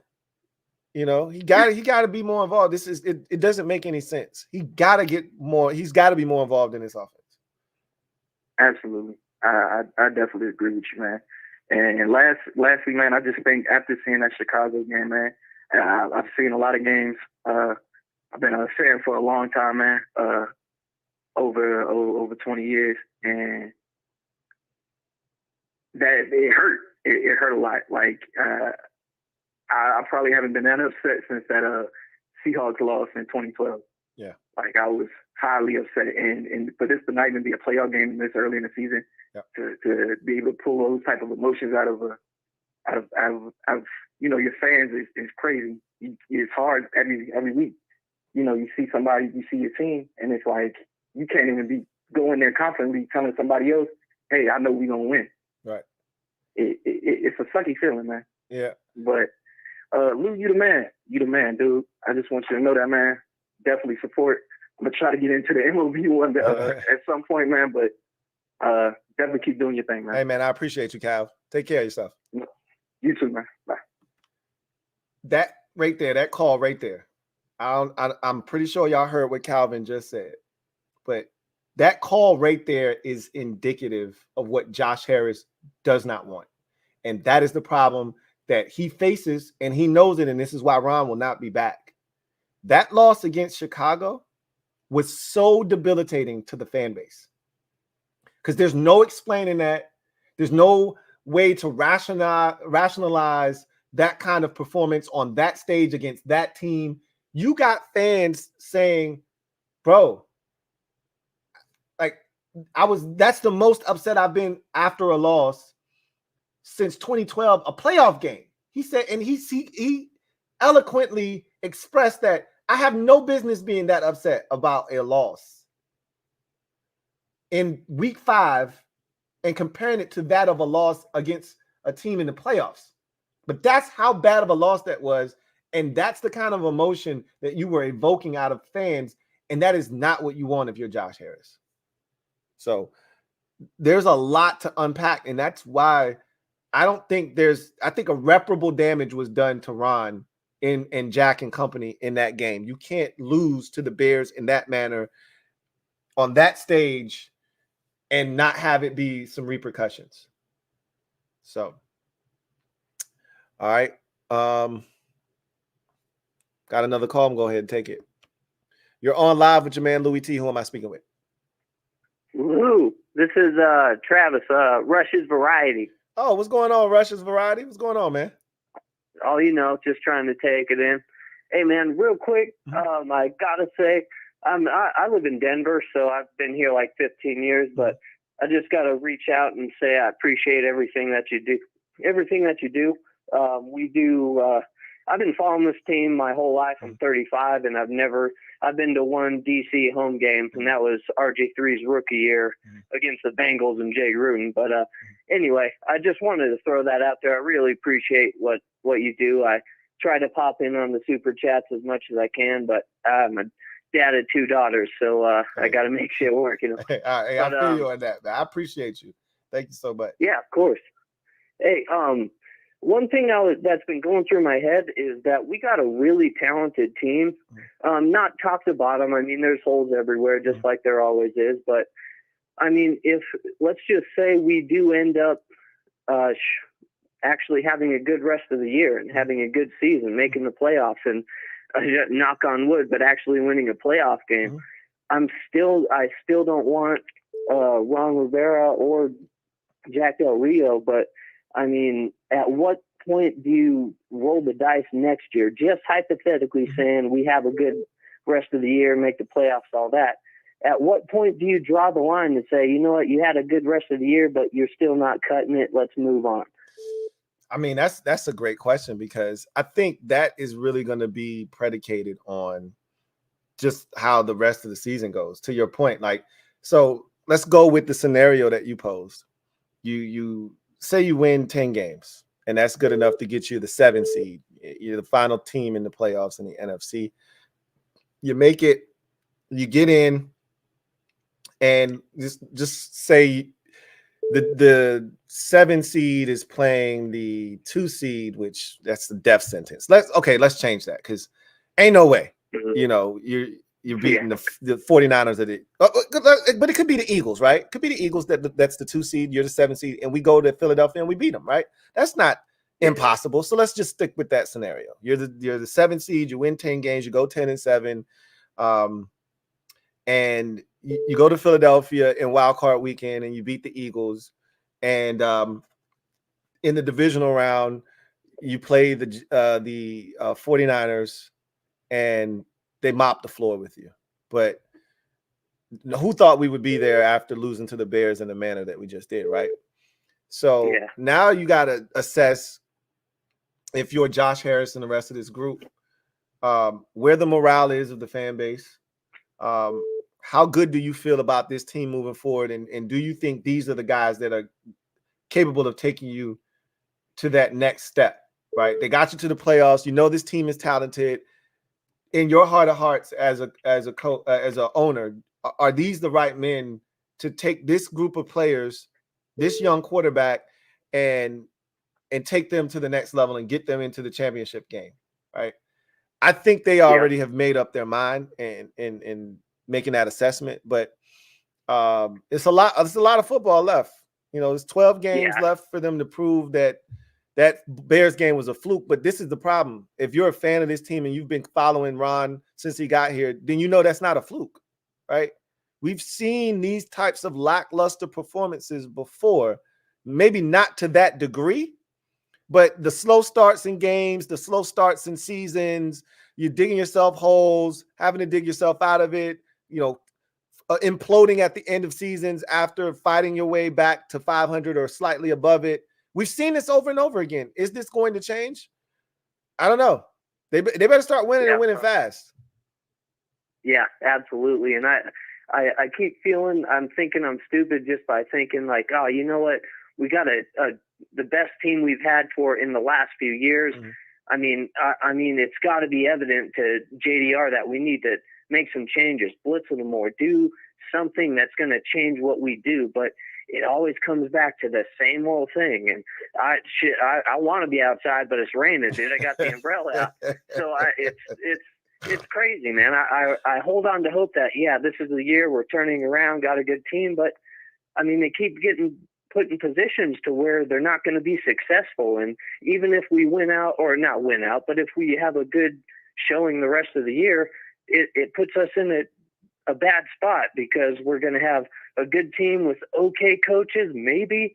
But then if we get a new system in, it's going to be there's going to be a learning curve for them. So it's such a tough spot that we're in right now. Even though we have a good team, it still could be kind of rocky for the next season after this. And I'm not saying there's not a lot of football left this year, because there is, but I mean, it's still going to be tricky even if we do good. So it's a weird spot.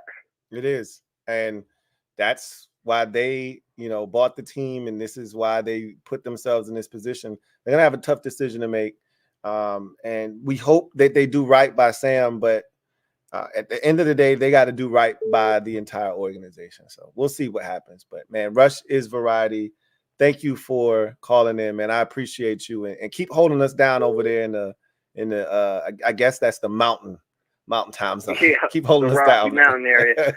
I got you, man. Every Skins fan I see out here is an immediate best friend. So, yeah, keep up the good work, my man. I'll always be here. Hey, I appreciate you. Take care. All right. Bye. I mean, it's a position that I don't envy them. They're in right now, but they're gonna have to make a decision. I think the decision is already made, but Ron and company got 12 games to prove otherwise. I don't like their chances. You're on live with your man Louie T. Who am I speaking with? Speaking with JP. How you doing, man? What's going on, JP? Good to hear from you. It's been a while since we had one of these, man. It feels like forever. A very long time since we've done this, man. But turn your monitor down. And once again, congratulations, man. Hey, I appreciate it, man. I'm very excited. My dad's not really feeling so well. He's been sick the last few days, and he's spending the night in the hospital. So it's been kind of tough on my family. Is he gonna be able to make it to the wedding? I believe so. We're playing it year by year right now. The good news is he's doing a lot better than he was. I don't really want to go into too much detail. Yeah. You don't need to do that, but that's damn. Well, yeah, my thoughts and prayers are with your family, man. Hopefully that all works itself out, and he's able to be in attendance. I know you want your dad there, man. Yeah. He's 70 years old. I've had him for my whole life, but I appreciate it, man. Thank you. Yeah. So I wanted to call in. I got a couple of things. I'm not going to keep you very long. It's late. So I talked to you about the assistant GM for the Kansas City Chiefs. Mm-hmm. His name is Mike Borgonzi. Mm-hmm. He's going to be a general manager candidate this offseason. I think it makes sense in the sense that you want to keep that Kansas City Chiefs connection. Eric Bieniemy knows him. I think it would be a good hire. I want to know what you think. I mean, here's the thing. I mean, you're assuming that the ownership group believes in EB, Like, if they believe in EB, then that might be a great hire if there's a working relationship there between that assistant GM and EB. But they need to be hiring a GM just off the strength of feeling like this is the guy, right? Not worried about EB or any relationship with him, but just really, do you think this guy has the acumen to come in here, pick good players, and build this thing into a perennial winner? That's what you're looking for.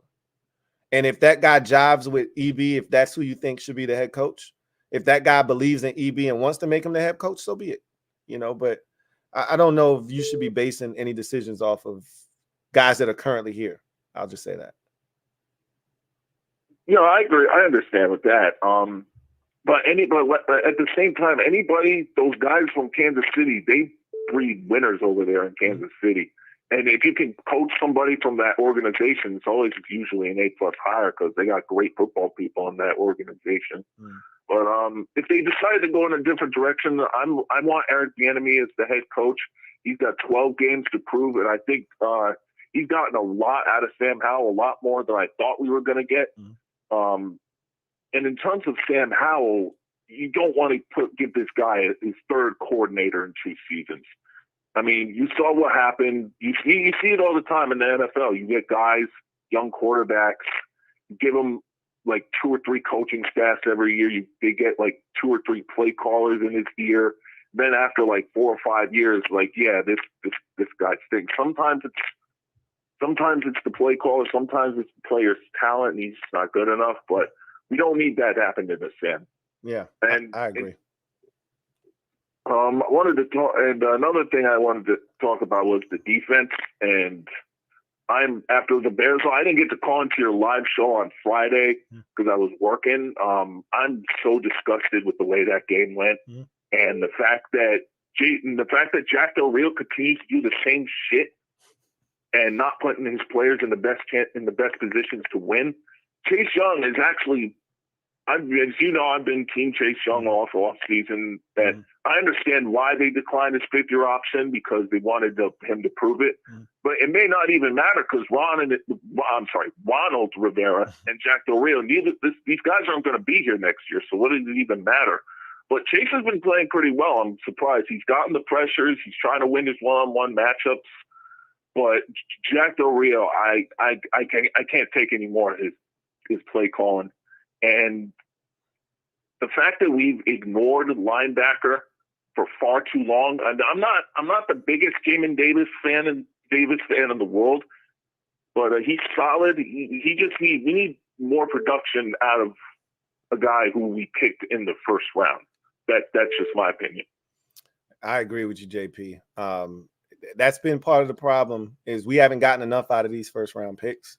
And that falls on this staff. That falls on Ron and the guys that he handpicked to be here. And so, I mean, it is what it is. But, hey, JP, man, I appreciate you calling in. Got other callers to get in here, man. Again, congratulations on the upcoming wedding, and prayers up for your family. And hopefully your dad is able to pull through and be okay and be in attendance, man. Awesome. I really appreciate it, man. Thank you. I'll let you know how it goes in a few days. Absolutely. Can't wait to hear. Take care. All right. Thank you. Thank you. All right. I think got another call. I was going to expound upon that, but let's take this call. You're live with your man, Louie T. Who am I speaking with? Hey, Lou, this is Jake. Hey, what's going on, Jake? Hey, I just wanted to say I've noticed a theme with this team, and it is that I feel like every time I'm watching a game, it's either going to be really, really dramatic or really embarrassing. Yeah. And no in between. Yeah. Well, you know why that is we don't blow anybody out. So yeah, when you don't blow anybody out, either you're winning close, you're losing close. So either way, you're going to be extremely nervous and at the edge of your seat. Or if you're not doing one of those two things, you're getting blown out, right? Because we don't do the blowing out. Like never be comfortable. Right. So I know exactly what you're referring to. Yeah. When do you think is the last game that we blew somebody out? Was it the Cowboys in 2020?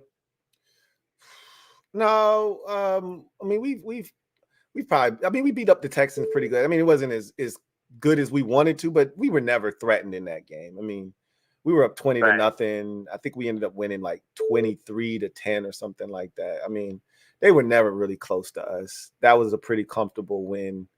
I mean, that was probably the only one last year. We don't win convincingly very often. So you could probably count them on one hand the entire time Ron's been here. You can probably count them on one hand, the amount of big wins we've had. Yes, sir. Well, thank you for your time. Hey, man, I appreciate you. Take care of yourself, Jake. Thank you. I love your work. Hey, thanks, man. I appreciate the support. nHo order. That's right. You know what it is. Yep. Peace. You're on live with your man, Louie T. Who am I speaking with? Hey, Louie, this man, David. What's going on, man? I'm doing good. I just had a quick, I just had to say something real quick. Yep. So, since Ron's been here in 2020, I feel like we haven't hit on the first round pick. And including the last year in Jay's era, we haven't hit one in 2019. So I was thinking, what do we need to do to get our picks? Because I'm only 19. I've been a fan since I say 04, but I remember my first full season 2012. So I honestly I don't know. I don't know, man. It's getting out of hand. So so essentially you're saying you don't believe they've gotten anything out of Tez, Young, Jamin Davis, and I like Jahan. I just feel like I do like Jahan. I just feel like he's not getting into that position, but I also do feel like some fans try to overrate him in a way. Yeah, I think he's as advertised. I think he's really good. I just think he needs more opportunities. Same thing we've been saying about Terry. You know, and what we've seen from him, you'll get the occasional drop from Jahan, but he's a playmaker. And with playmakers, you just need to give them opportunities to make plays. And I don't think he's had enough of them. Not nearly enough.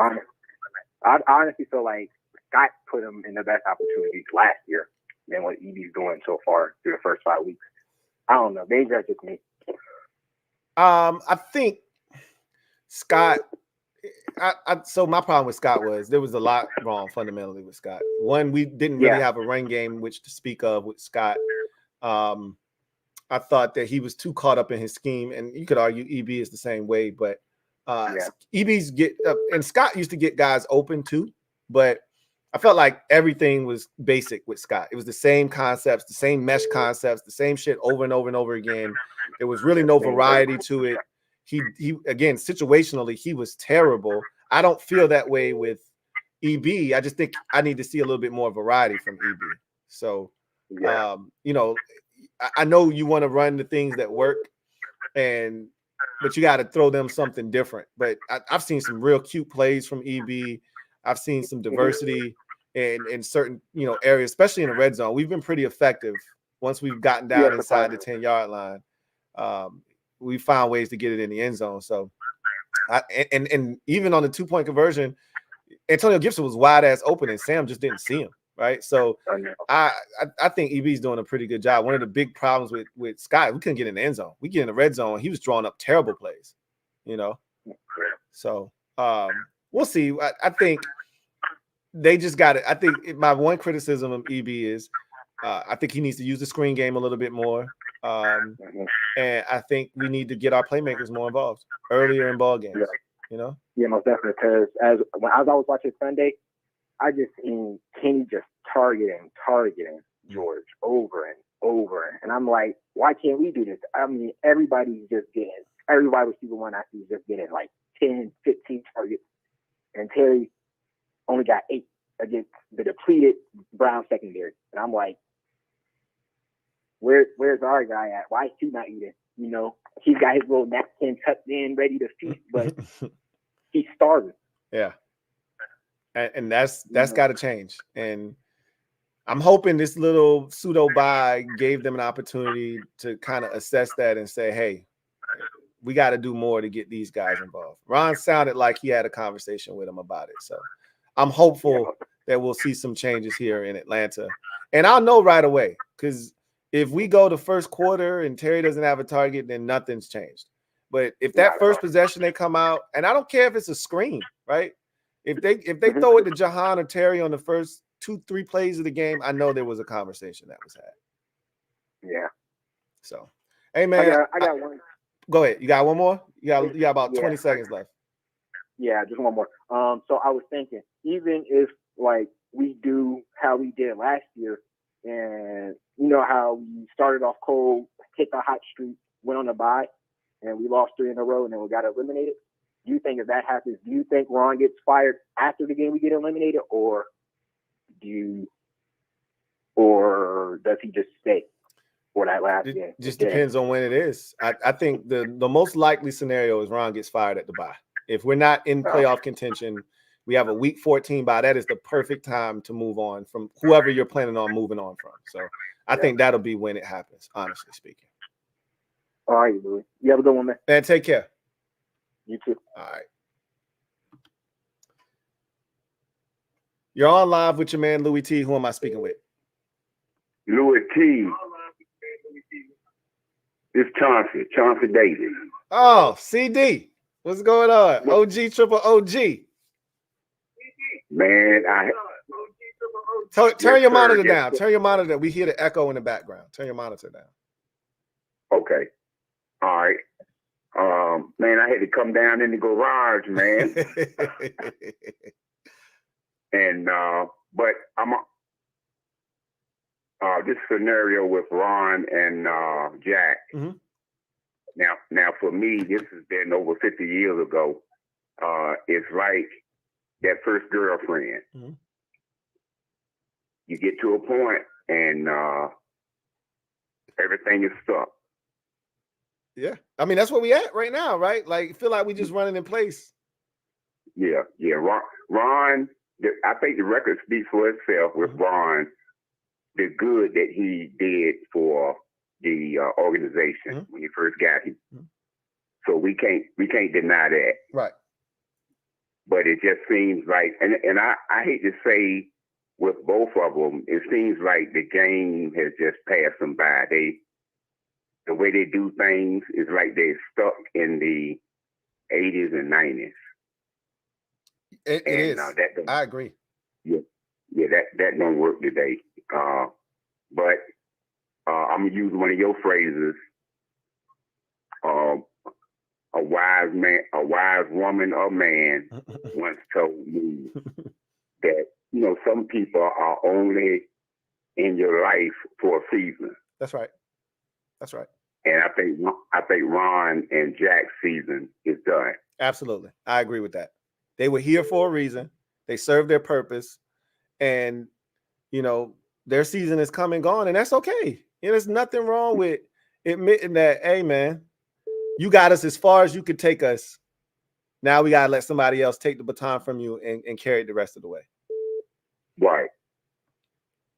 All right, man. Take care of yourself, man. I appreciate you, OG, triple OG, man. Good to hear from you. Take care of yourself and them grandbabies, man. All right, man. All right, now. You're on live with your man, Louie T. Who am I speaking with? Hey, what's up, man? It's Rocky D. What's going on, Rocky? I'm doing all right. So I just thought it was funny. It just dawned on me that Jay Gruden has like the best tenure, like as far as record-wise, the past 4 coaches. I think like 10-6 compared to right now Ron and all the other coaches, which is crazy. It kind of makes me wonder. Even though I didn't like Jay Gruden as a coach, I mean, I give him his props. Like if Jay Gruden, had this type of offense, what would he would have done with it? Mm-hmm. Even with less talent. Mm-hmm. But I'm kind of glad I didn't see that because I didn't really like Jay anyway. But also I noticed that the defense it's kind of better. Well, at least the defensive line with Chase Young, I think they're kind of better without him sometimes, which is crazy. I don't know if you agree with that, but I know you hear like little like stats from like Pro Football Focus that Chase Young like leads. Well, he's like one of the top players that leads and rushes and all that, which it never hits home, which is it's like a weird stat to have, but it's nothing to validate it.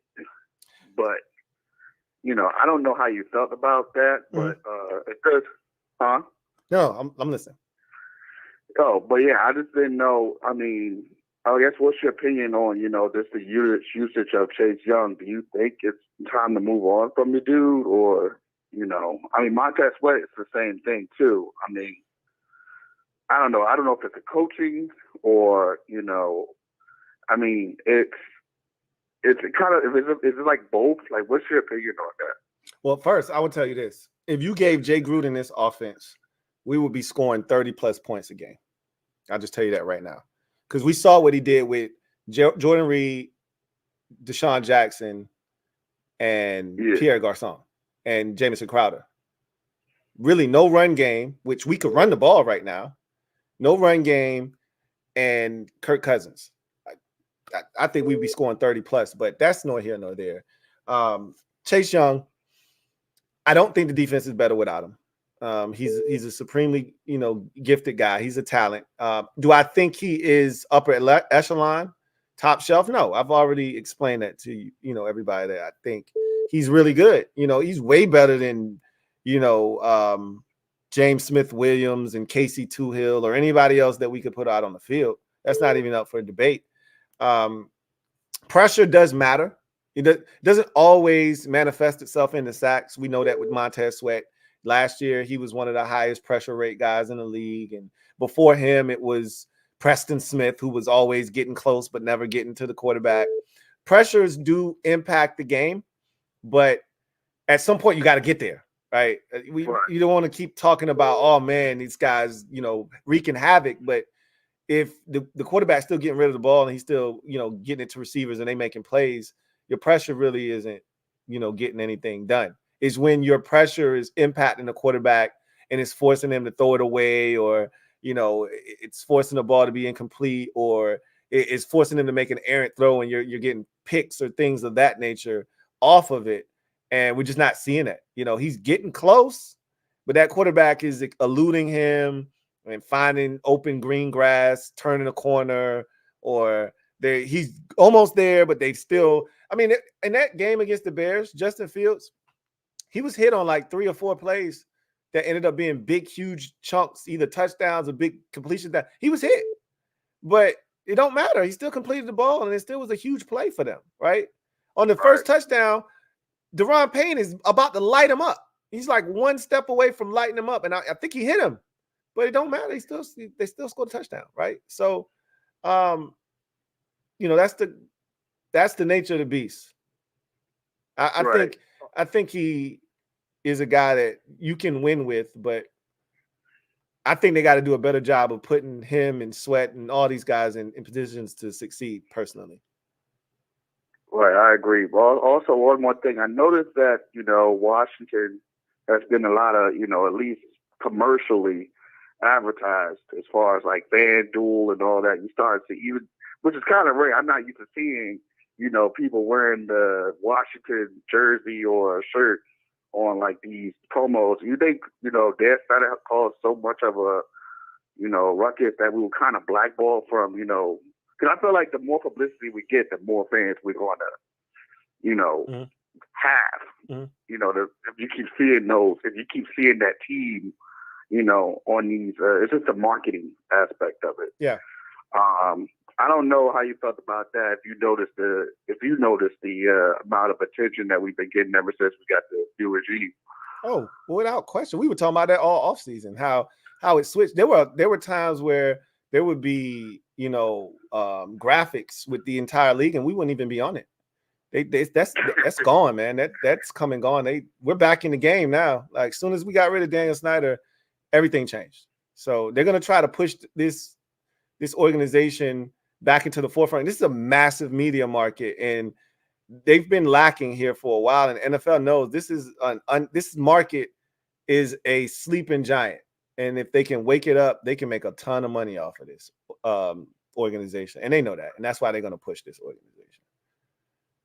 So, All hey, man, right, I well, appreciate you, Rocky D, man. You take care of yes, yourself. sir. All right, you too, man. Thank you. All right, bye.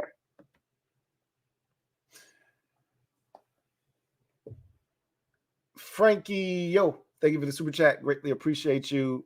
Frankie, yo, writes, blessings to the kid that said his first real season as a fan was 2012. Poor guy peaked right away, and it's been a dumpster fire since. Yeah, that's tough, you know, because you and you were exposed to Robert Griffin III, thinking that, hey, we got a quarterback. That's probably what sucked him in, honestly speaking, is that 2012 season was exhilarating. And if that's your first one, you're thinking, oh, this is great. And this is the guy that's going to be our quarterback for the next 10 to 12 years. Like you said, it's been a dumpster fire ever since, pretty much. With the occasional one-off in, 2015 and again in 2020. And I wouldn't even count 2020, but that's no here nor there. Anyway, that's rough. You're not wrong. You're on live with your man, Louie T. Who am I speaking with? Louie T, good evening. This is Mr. Ron B. Hey, what's going on, Ron B? Hey, I'm doing just fine. It is a treat for me to be able to speak to you. Really appreciate what you do, man. Seriously. Hey, man, you my guy, man. We chop it up all the time, man. Always a pleasure. Always a pleasure. Yes, sir. So I know we've done enough griping, but I'll just go ahead and do my 2 cents worth. So, I shared this with you guys over after the end of the Bears game. I came out there from California and expecting a good night of football. That's and right. It's one thing to see it from out here, just the lethargic effort, no sign of life. But when you see it in person, man, it's like, geez. Yeah. Just debilitating. It was absolutely debilitating. It's nothing worse than spending money to get your brains bashed in. And no doubt about it. You showed up thinking it was about to be a party. Like, oh man, we about to crucify these dudes. So this is gonna be fun, right? I get to see it in person, and then when it shows up like that, I mean, I can't tell you how many people called in on Friday, the day after, and was like, yo, I spent all this money for this. Right. And that's what Josh Harris is afraid of. That's why he's like, yo, I got to do something. Absolutely. Absolutely. And, the more I think about it, what you get, when you get sick, basically that comes from a virus, you know what I mean? And, things, you feel worse before you get better. Right. So basically you have to ride that shit out. And the more I think about it, maybe we're just still going through that virus, post-Snyder sale, but, we still have some leftovers, from the Snyder regime. Yeah. Maybe we need to ride this shit out before it gets better. But, I'll just say this, and I'll let you go so other guys can get a chance to talk to you, but I'm going to be 60 in a couple of days. So I know what it's like to sit down and see this team at its height of greatness. I could watch a game, turn on the games and not wonder, oh man, I wonder how we're going to play today. No, I knew they were going to win. The question was, by how much? So my hope is that folks who weren't around to see that can experience it one day to really know what winning looks like. We didn't win because we had the best talent. We won because people accepted their roles and played their roles to the fullest. Yeah. And that is a team, man. But, and that's coaching. I really think they can do it. That's coaching, Ron B. That's coaching. No question about it. Yeah. From the coaches and and everybody just talking the same message, man. Talking about it and executing it. So yeah, I just hope for everybody who's just lived through these 30 years of just misery can one day experience what I did, and I believe it'll happen. I do too. It just won't be with this particular regime. No, it absolutely won't. So, But listen, man, I really appreciate the opportunity to talk to you. You know, maybe one of these days I'll come out east and get a chance to meet you in person, shake your hand, and you know, chop it up with you. That sounds good, man. I'm gonna hold you to that. You take care, man, and I'm gonna wish you a happy birthday in advance, man. Happy 60th, bro. I appreciate that, and continue success to you, Lou. I appreciate that. Take care of yourself. All right now. Bye. You're on live with your man, Louie T. Thank you for joining me. Who am I speaking with? You're speaking with Tim. I think I called in last time you did the call-in show. Okay. How you doing, Lou? What's going on, Tim? Not much. I have a question for you. Sure. So what do you think, I guess a question and then a comment. Okay. What do you think the outcome of us losing against the Falcons? Let's set up two scenarios. We lose big or we lose close. What do you think the outcomes are? Like, do you think Josh Harris does anything? You think he moves on from Ron? Do you think Del Rio gets scapegoated? And, well, not scapegoated, but like the sacrificial lamb. I mean, because I want both of them gone, honestly. But do you think anybody's gone if we lose big again? Okay, so losing close won't do anything. It'll just it'll continue on this path that we're on. The normal Ron ride that we go on every year, it just would continue to perpetuate, right? We gotta get to where the season is, my guy Joe Rockhead said, false death, then false resurrection, and then real death ultimately at the end of the season. So all you would be doing, I told you, I expect us to get to 2-4 or 2-5, even losing to the Giants before we finally wake up. I don't think Ron is going to be fired because, again, it doesn't really do you any good to fire him unless that you see the team quit and a loss in Atlanta in blowout fashion, because the Falcons don't blow anybody out. So that shouldn't be on the table, right? So if it's one thing, quick turnaround Thursday night, debilitating loss on the road, you played in overtime. So there's statistics that say teams that play in overtime and then have to come back and play on Thursday are usually not at their peak performance, and there's a carryover effect. So there's excuses that you can make. Nobody's trying to hear it, but there's no excuse. You had 10 days to prepare for the Falcons. You had time off. And if you come out and you get run, now there's a question of, have these guys quit? Yeah, and so that's when you get into that decision of, do I need to do something? Yeah, because I had to be honest, last year when we were coming out that bye for the second Giants game, I was confident, like, we're going to come out here, we're going to dominate, we're going to win, and it didn't end up like that. Right. So hopefully we're good off a bye. I know, honestly, I'm probably not buying any more tickets for games until I'm satisfied that we've addressed everything we need to address.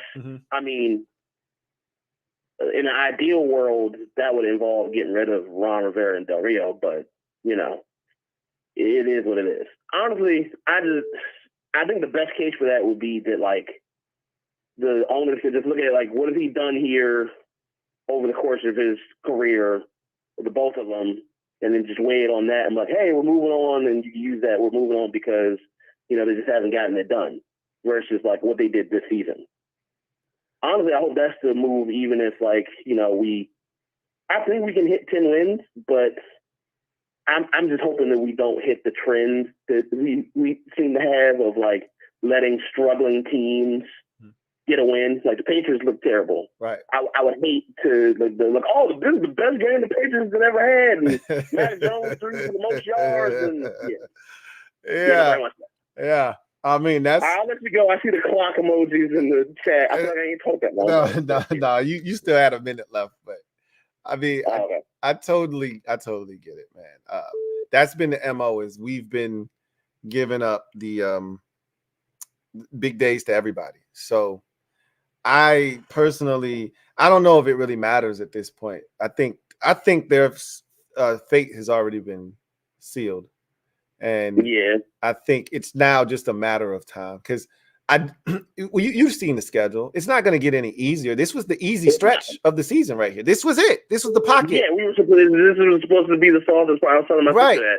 Right. She's been hearing me scream all like weekends last week. I'm like, this was the softest part of the schedule. This was supposed to be the part of the schedule that we were supposed to take advantage of because it was going to only get tougher from here. So I can't see them magically turning it up. And, that's a part of it. You beat some of these, you're able to turn it around, beat some of these good teams. It might change the perception. But right now, who sees that happening? None of us do.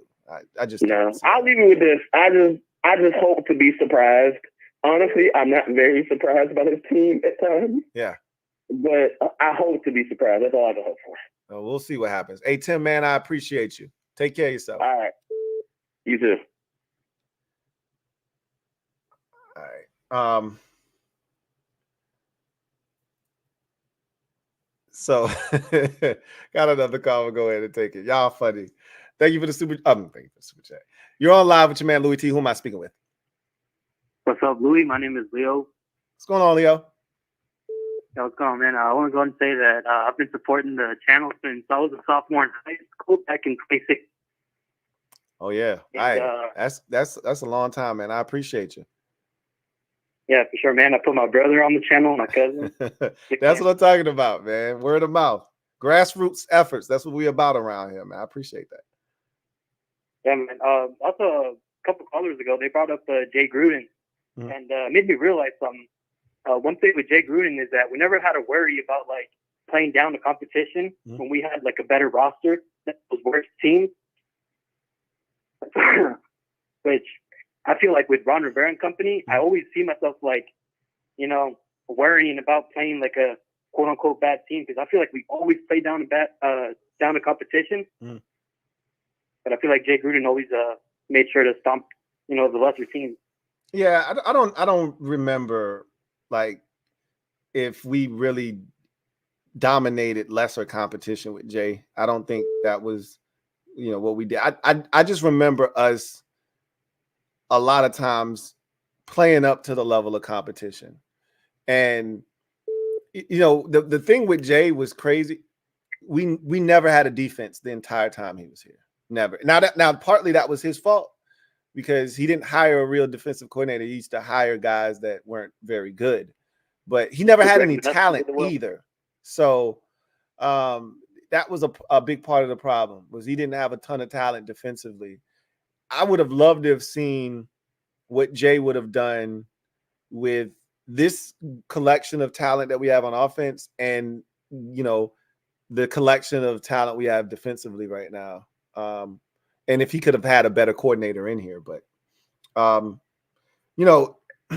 we could sit here and second guess this or that. It's funny because a lot of people didn't have very glowing, opinions of Jay when he was here.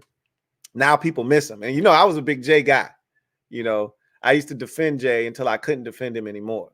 So it's just amazing, though. When somebody's got the juice as a play caller. Jay had the juice. Jay could scheme it up, get guys open. He knew where his bread was buttered. He always got his playmakers involved. He would literally, this is why he used to get frustrated with with Jordan Reed, because he would literally build his game plan around Jordan Reed, and then Jordan would get hurt. So it would be frustrating for him. But if you're a good play caller, that's what you do. You build your game plan around players, not your scheme necessarily, if that makes sense. Yeah. Yeah, because for Jay Gruden, I feel like his main gripe was his inability to show up to like the big games, I feel like they always underperformed in like the games where it really mattered most. But anyways, moving on from Jay Gruden, I saw this interesting tweet that basically showcased like Jack Del Rio's defense. It says here, like in 2020, games 1 through 5, they were giving up 28 points per game. In 2021, weeks 1 through 5, it was 31. The following season, games 1 through 5 was 25 points per game. And it seems like after week 6, they end up figuring it out. Like in 2020, from 28 points per game, after the first 5 games, it went down to 17. The following season, down to 23. And the season after that was down to 17 points per game. Do you foresee this defense improving? now that we're heading into like week 6? It's hard for it to get any worse. I mean, we're giving up 30 plus every single week. It feels like it's hard for it to be any worse, but I don't think it has any choice but to get better. But as I mentioned already, the level of competition, like the Giants stink and they shouldn't score a bunch of points. Theoretically they shouldn't, but we'll see. This Falcons team isn't a high-flying offense. They shouldn't score a bunch of points, but we'll see.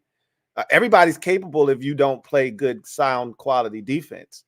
But after that, you get the Eagles again. I know the Seahawks are somewhere in there. The Patriots aren't all that good, but, you know, the level of competition definitely kicks up, you know, once you get a little bit later into the season. But I can see it happening again. I mean, this is the movie, right? It's the same movie every year. So that's a part of the movie. The defense gets better. All of a sudden, they figure it out and play much better. That's a part of the narrative. So I wouldn't be shocked by it. It's just, for me, it'll be too little too late. Yeah, because if anything, this is telling that, you know, nothing's going to change with this coaching staff. They start off slow every single year. And you got to think after 4 years in the system, these players got to figure it out. You know, they can't wait for these, you know, for the defense to magically start playing better. I want to see them get hot, you know, to start the season. Because every single year that Jack and Ron have been here, it's been these slow starts. And, you know, everybody's over it. And I think the ownership is for sure taking account, seeing how slow they started off this year and compared to other years. And, you know, I don't see Ron and company coming back after this. Nah, I think this is it for them, man. They've dug themselves a grave. That Bears loss was the nail in the coffin, I believe. I don't think there's any coming back from that, but we'll see, man. Hey, I appreciate you calling in. You have a great night, man, and take care of yourself. Yeah, for sure. Like you too, Lou. Yep. All right, we got time for one more call, and then we're getting out of here. I do got a super chat. Mike Jink, thank you for the super chat. Greatly appreciate you. Thank you for being a member of the MOBB who writes. Bryce Harper, that's the super chat, Louie Lou. I got nothing for you, man. I mean, the man went off tonight or yesterday. I was so disappointed in Bryce Elder leaving that hanging breaking ball. Like Bryce wasn't going to deposit that into the seats. I would have took my chances keeping it low. I would have pitched around him, see if I get him to chase. We know Bryce has got an elite eye. See if I can get him to chase. If not, I would have took my chances with whomever is batting behind him in the lineup. But I'm not leaving him a breaking ball hanging right over the center cut over the middle of the plate. That's dumb baseball. But Bryce Elder, that's who he's been all year long, you know. So I'm not surprised.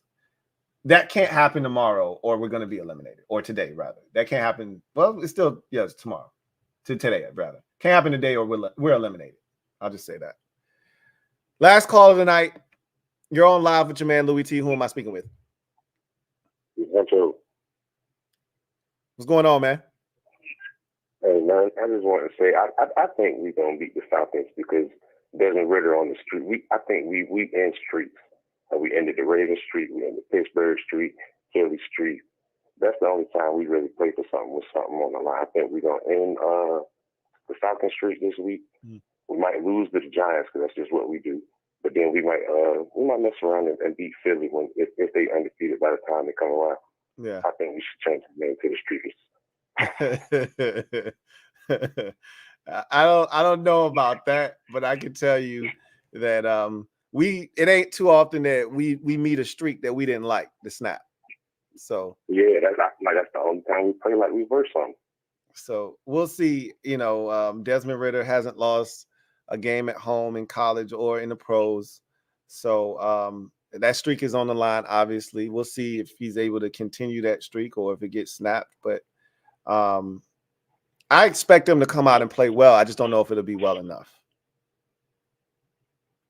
So we'll see. I think that's going to be a good matchup, a good quarterback duel, one we can look forward to for the future. I don't know. We're gonna see. I like a lot of what Ron has built here, personally, but I just don't like the way they're utilizing the pieces that they've put in place, if that makes any sense. At all. So They still got a lot of work to do. Obviously, this offensive line needs a ton of work. We could use an athletic tight end. We could use a game-breaking running back. We could use a punt/kick returner. I could go on and on. We could use more depth at defensive end. You know, on and on and on. We could use a lot of stuff, but the stuff that we have is good enough to win football games with on a consistent basis if it's coached correctly. Most definitely. So. But I appreciate you, man. Yeah, man. I don't want to take up too much of your time. Hey, appreciate you, man. You take care of yourself. All right, gang. Y'all know what it is. Miss Perry, I see you. Lowered expectations. That's where we at with ours, man. We are at the point where we have lowered expectations. And I don't have many going into this game. The one expectation I have is that Sam will play well. That's what I'm sticking with. And anything else that happens, I'll be pleasantly surprised. If defense shows up and plays really well, great. That's awesome, you know. But I'm just looking for Sam to go out there and show that he's better than Desmond Ridder, and what I truly believe he'll show in time. He's the best quarterback in that 2022 draft class. This is another step in that process, outdueling one of the guys that was selected higher than you. You know the mission. Now go out and execute. So anyway, I digress. Get this super chat off the screen. That's going to do it for me, your man Louie T, here on Commanders Nightly News. I thank you guys for joining me. That was fun. I'm going to try to get these done, these streams where we can chop it up a little bit more often, you know, try to work it into the schedule and see if we can't converse a little bit more often, especially when we have a tough loss or, you know, something like that where we all just going through it and we need to vent. But, you know, something big happens, I'm going to try to do these a little bit more often with you guys. But I appreciate y'all. Look forward to chopping it up with y'all moving forward. Thursday night football tomorrow, Chiefs, Broncos. You'll get the CNN tomorrow. We'll go behind enemy lines. You know the routine. You know the steez. So look forward to chopping it up with you guys. We'll really dive into the Falcons a little bit more tomorrow, what to expect. Sick to my stomach about the Bears game because literally everything that I said that we needed to either do or not do, they did or didn't do. So we'll do this again, hopefully with different results. But y'all know what it is. Post up. Take command. Till next time, y'all. Take care. God bless. And good night. Here comes the diesel.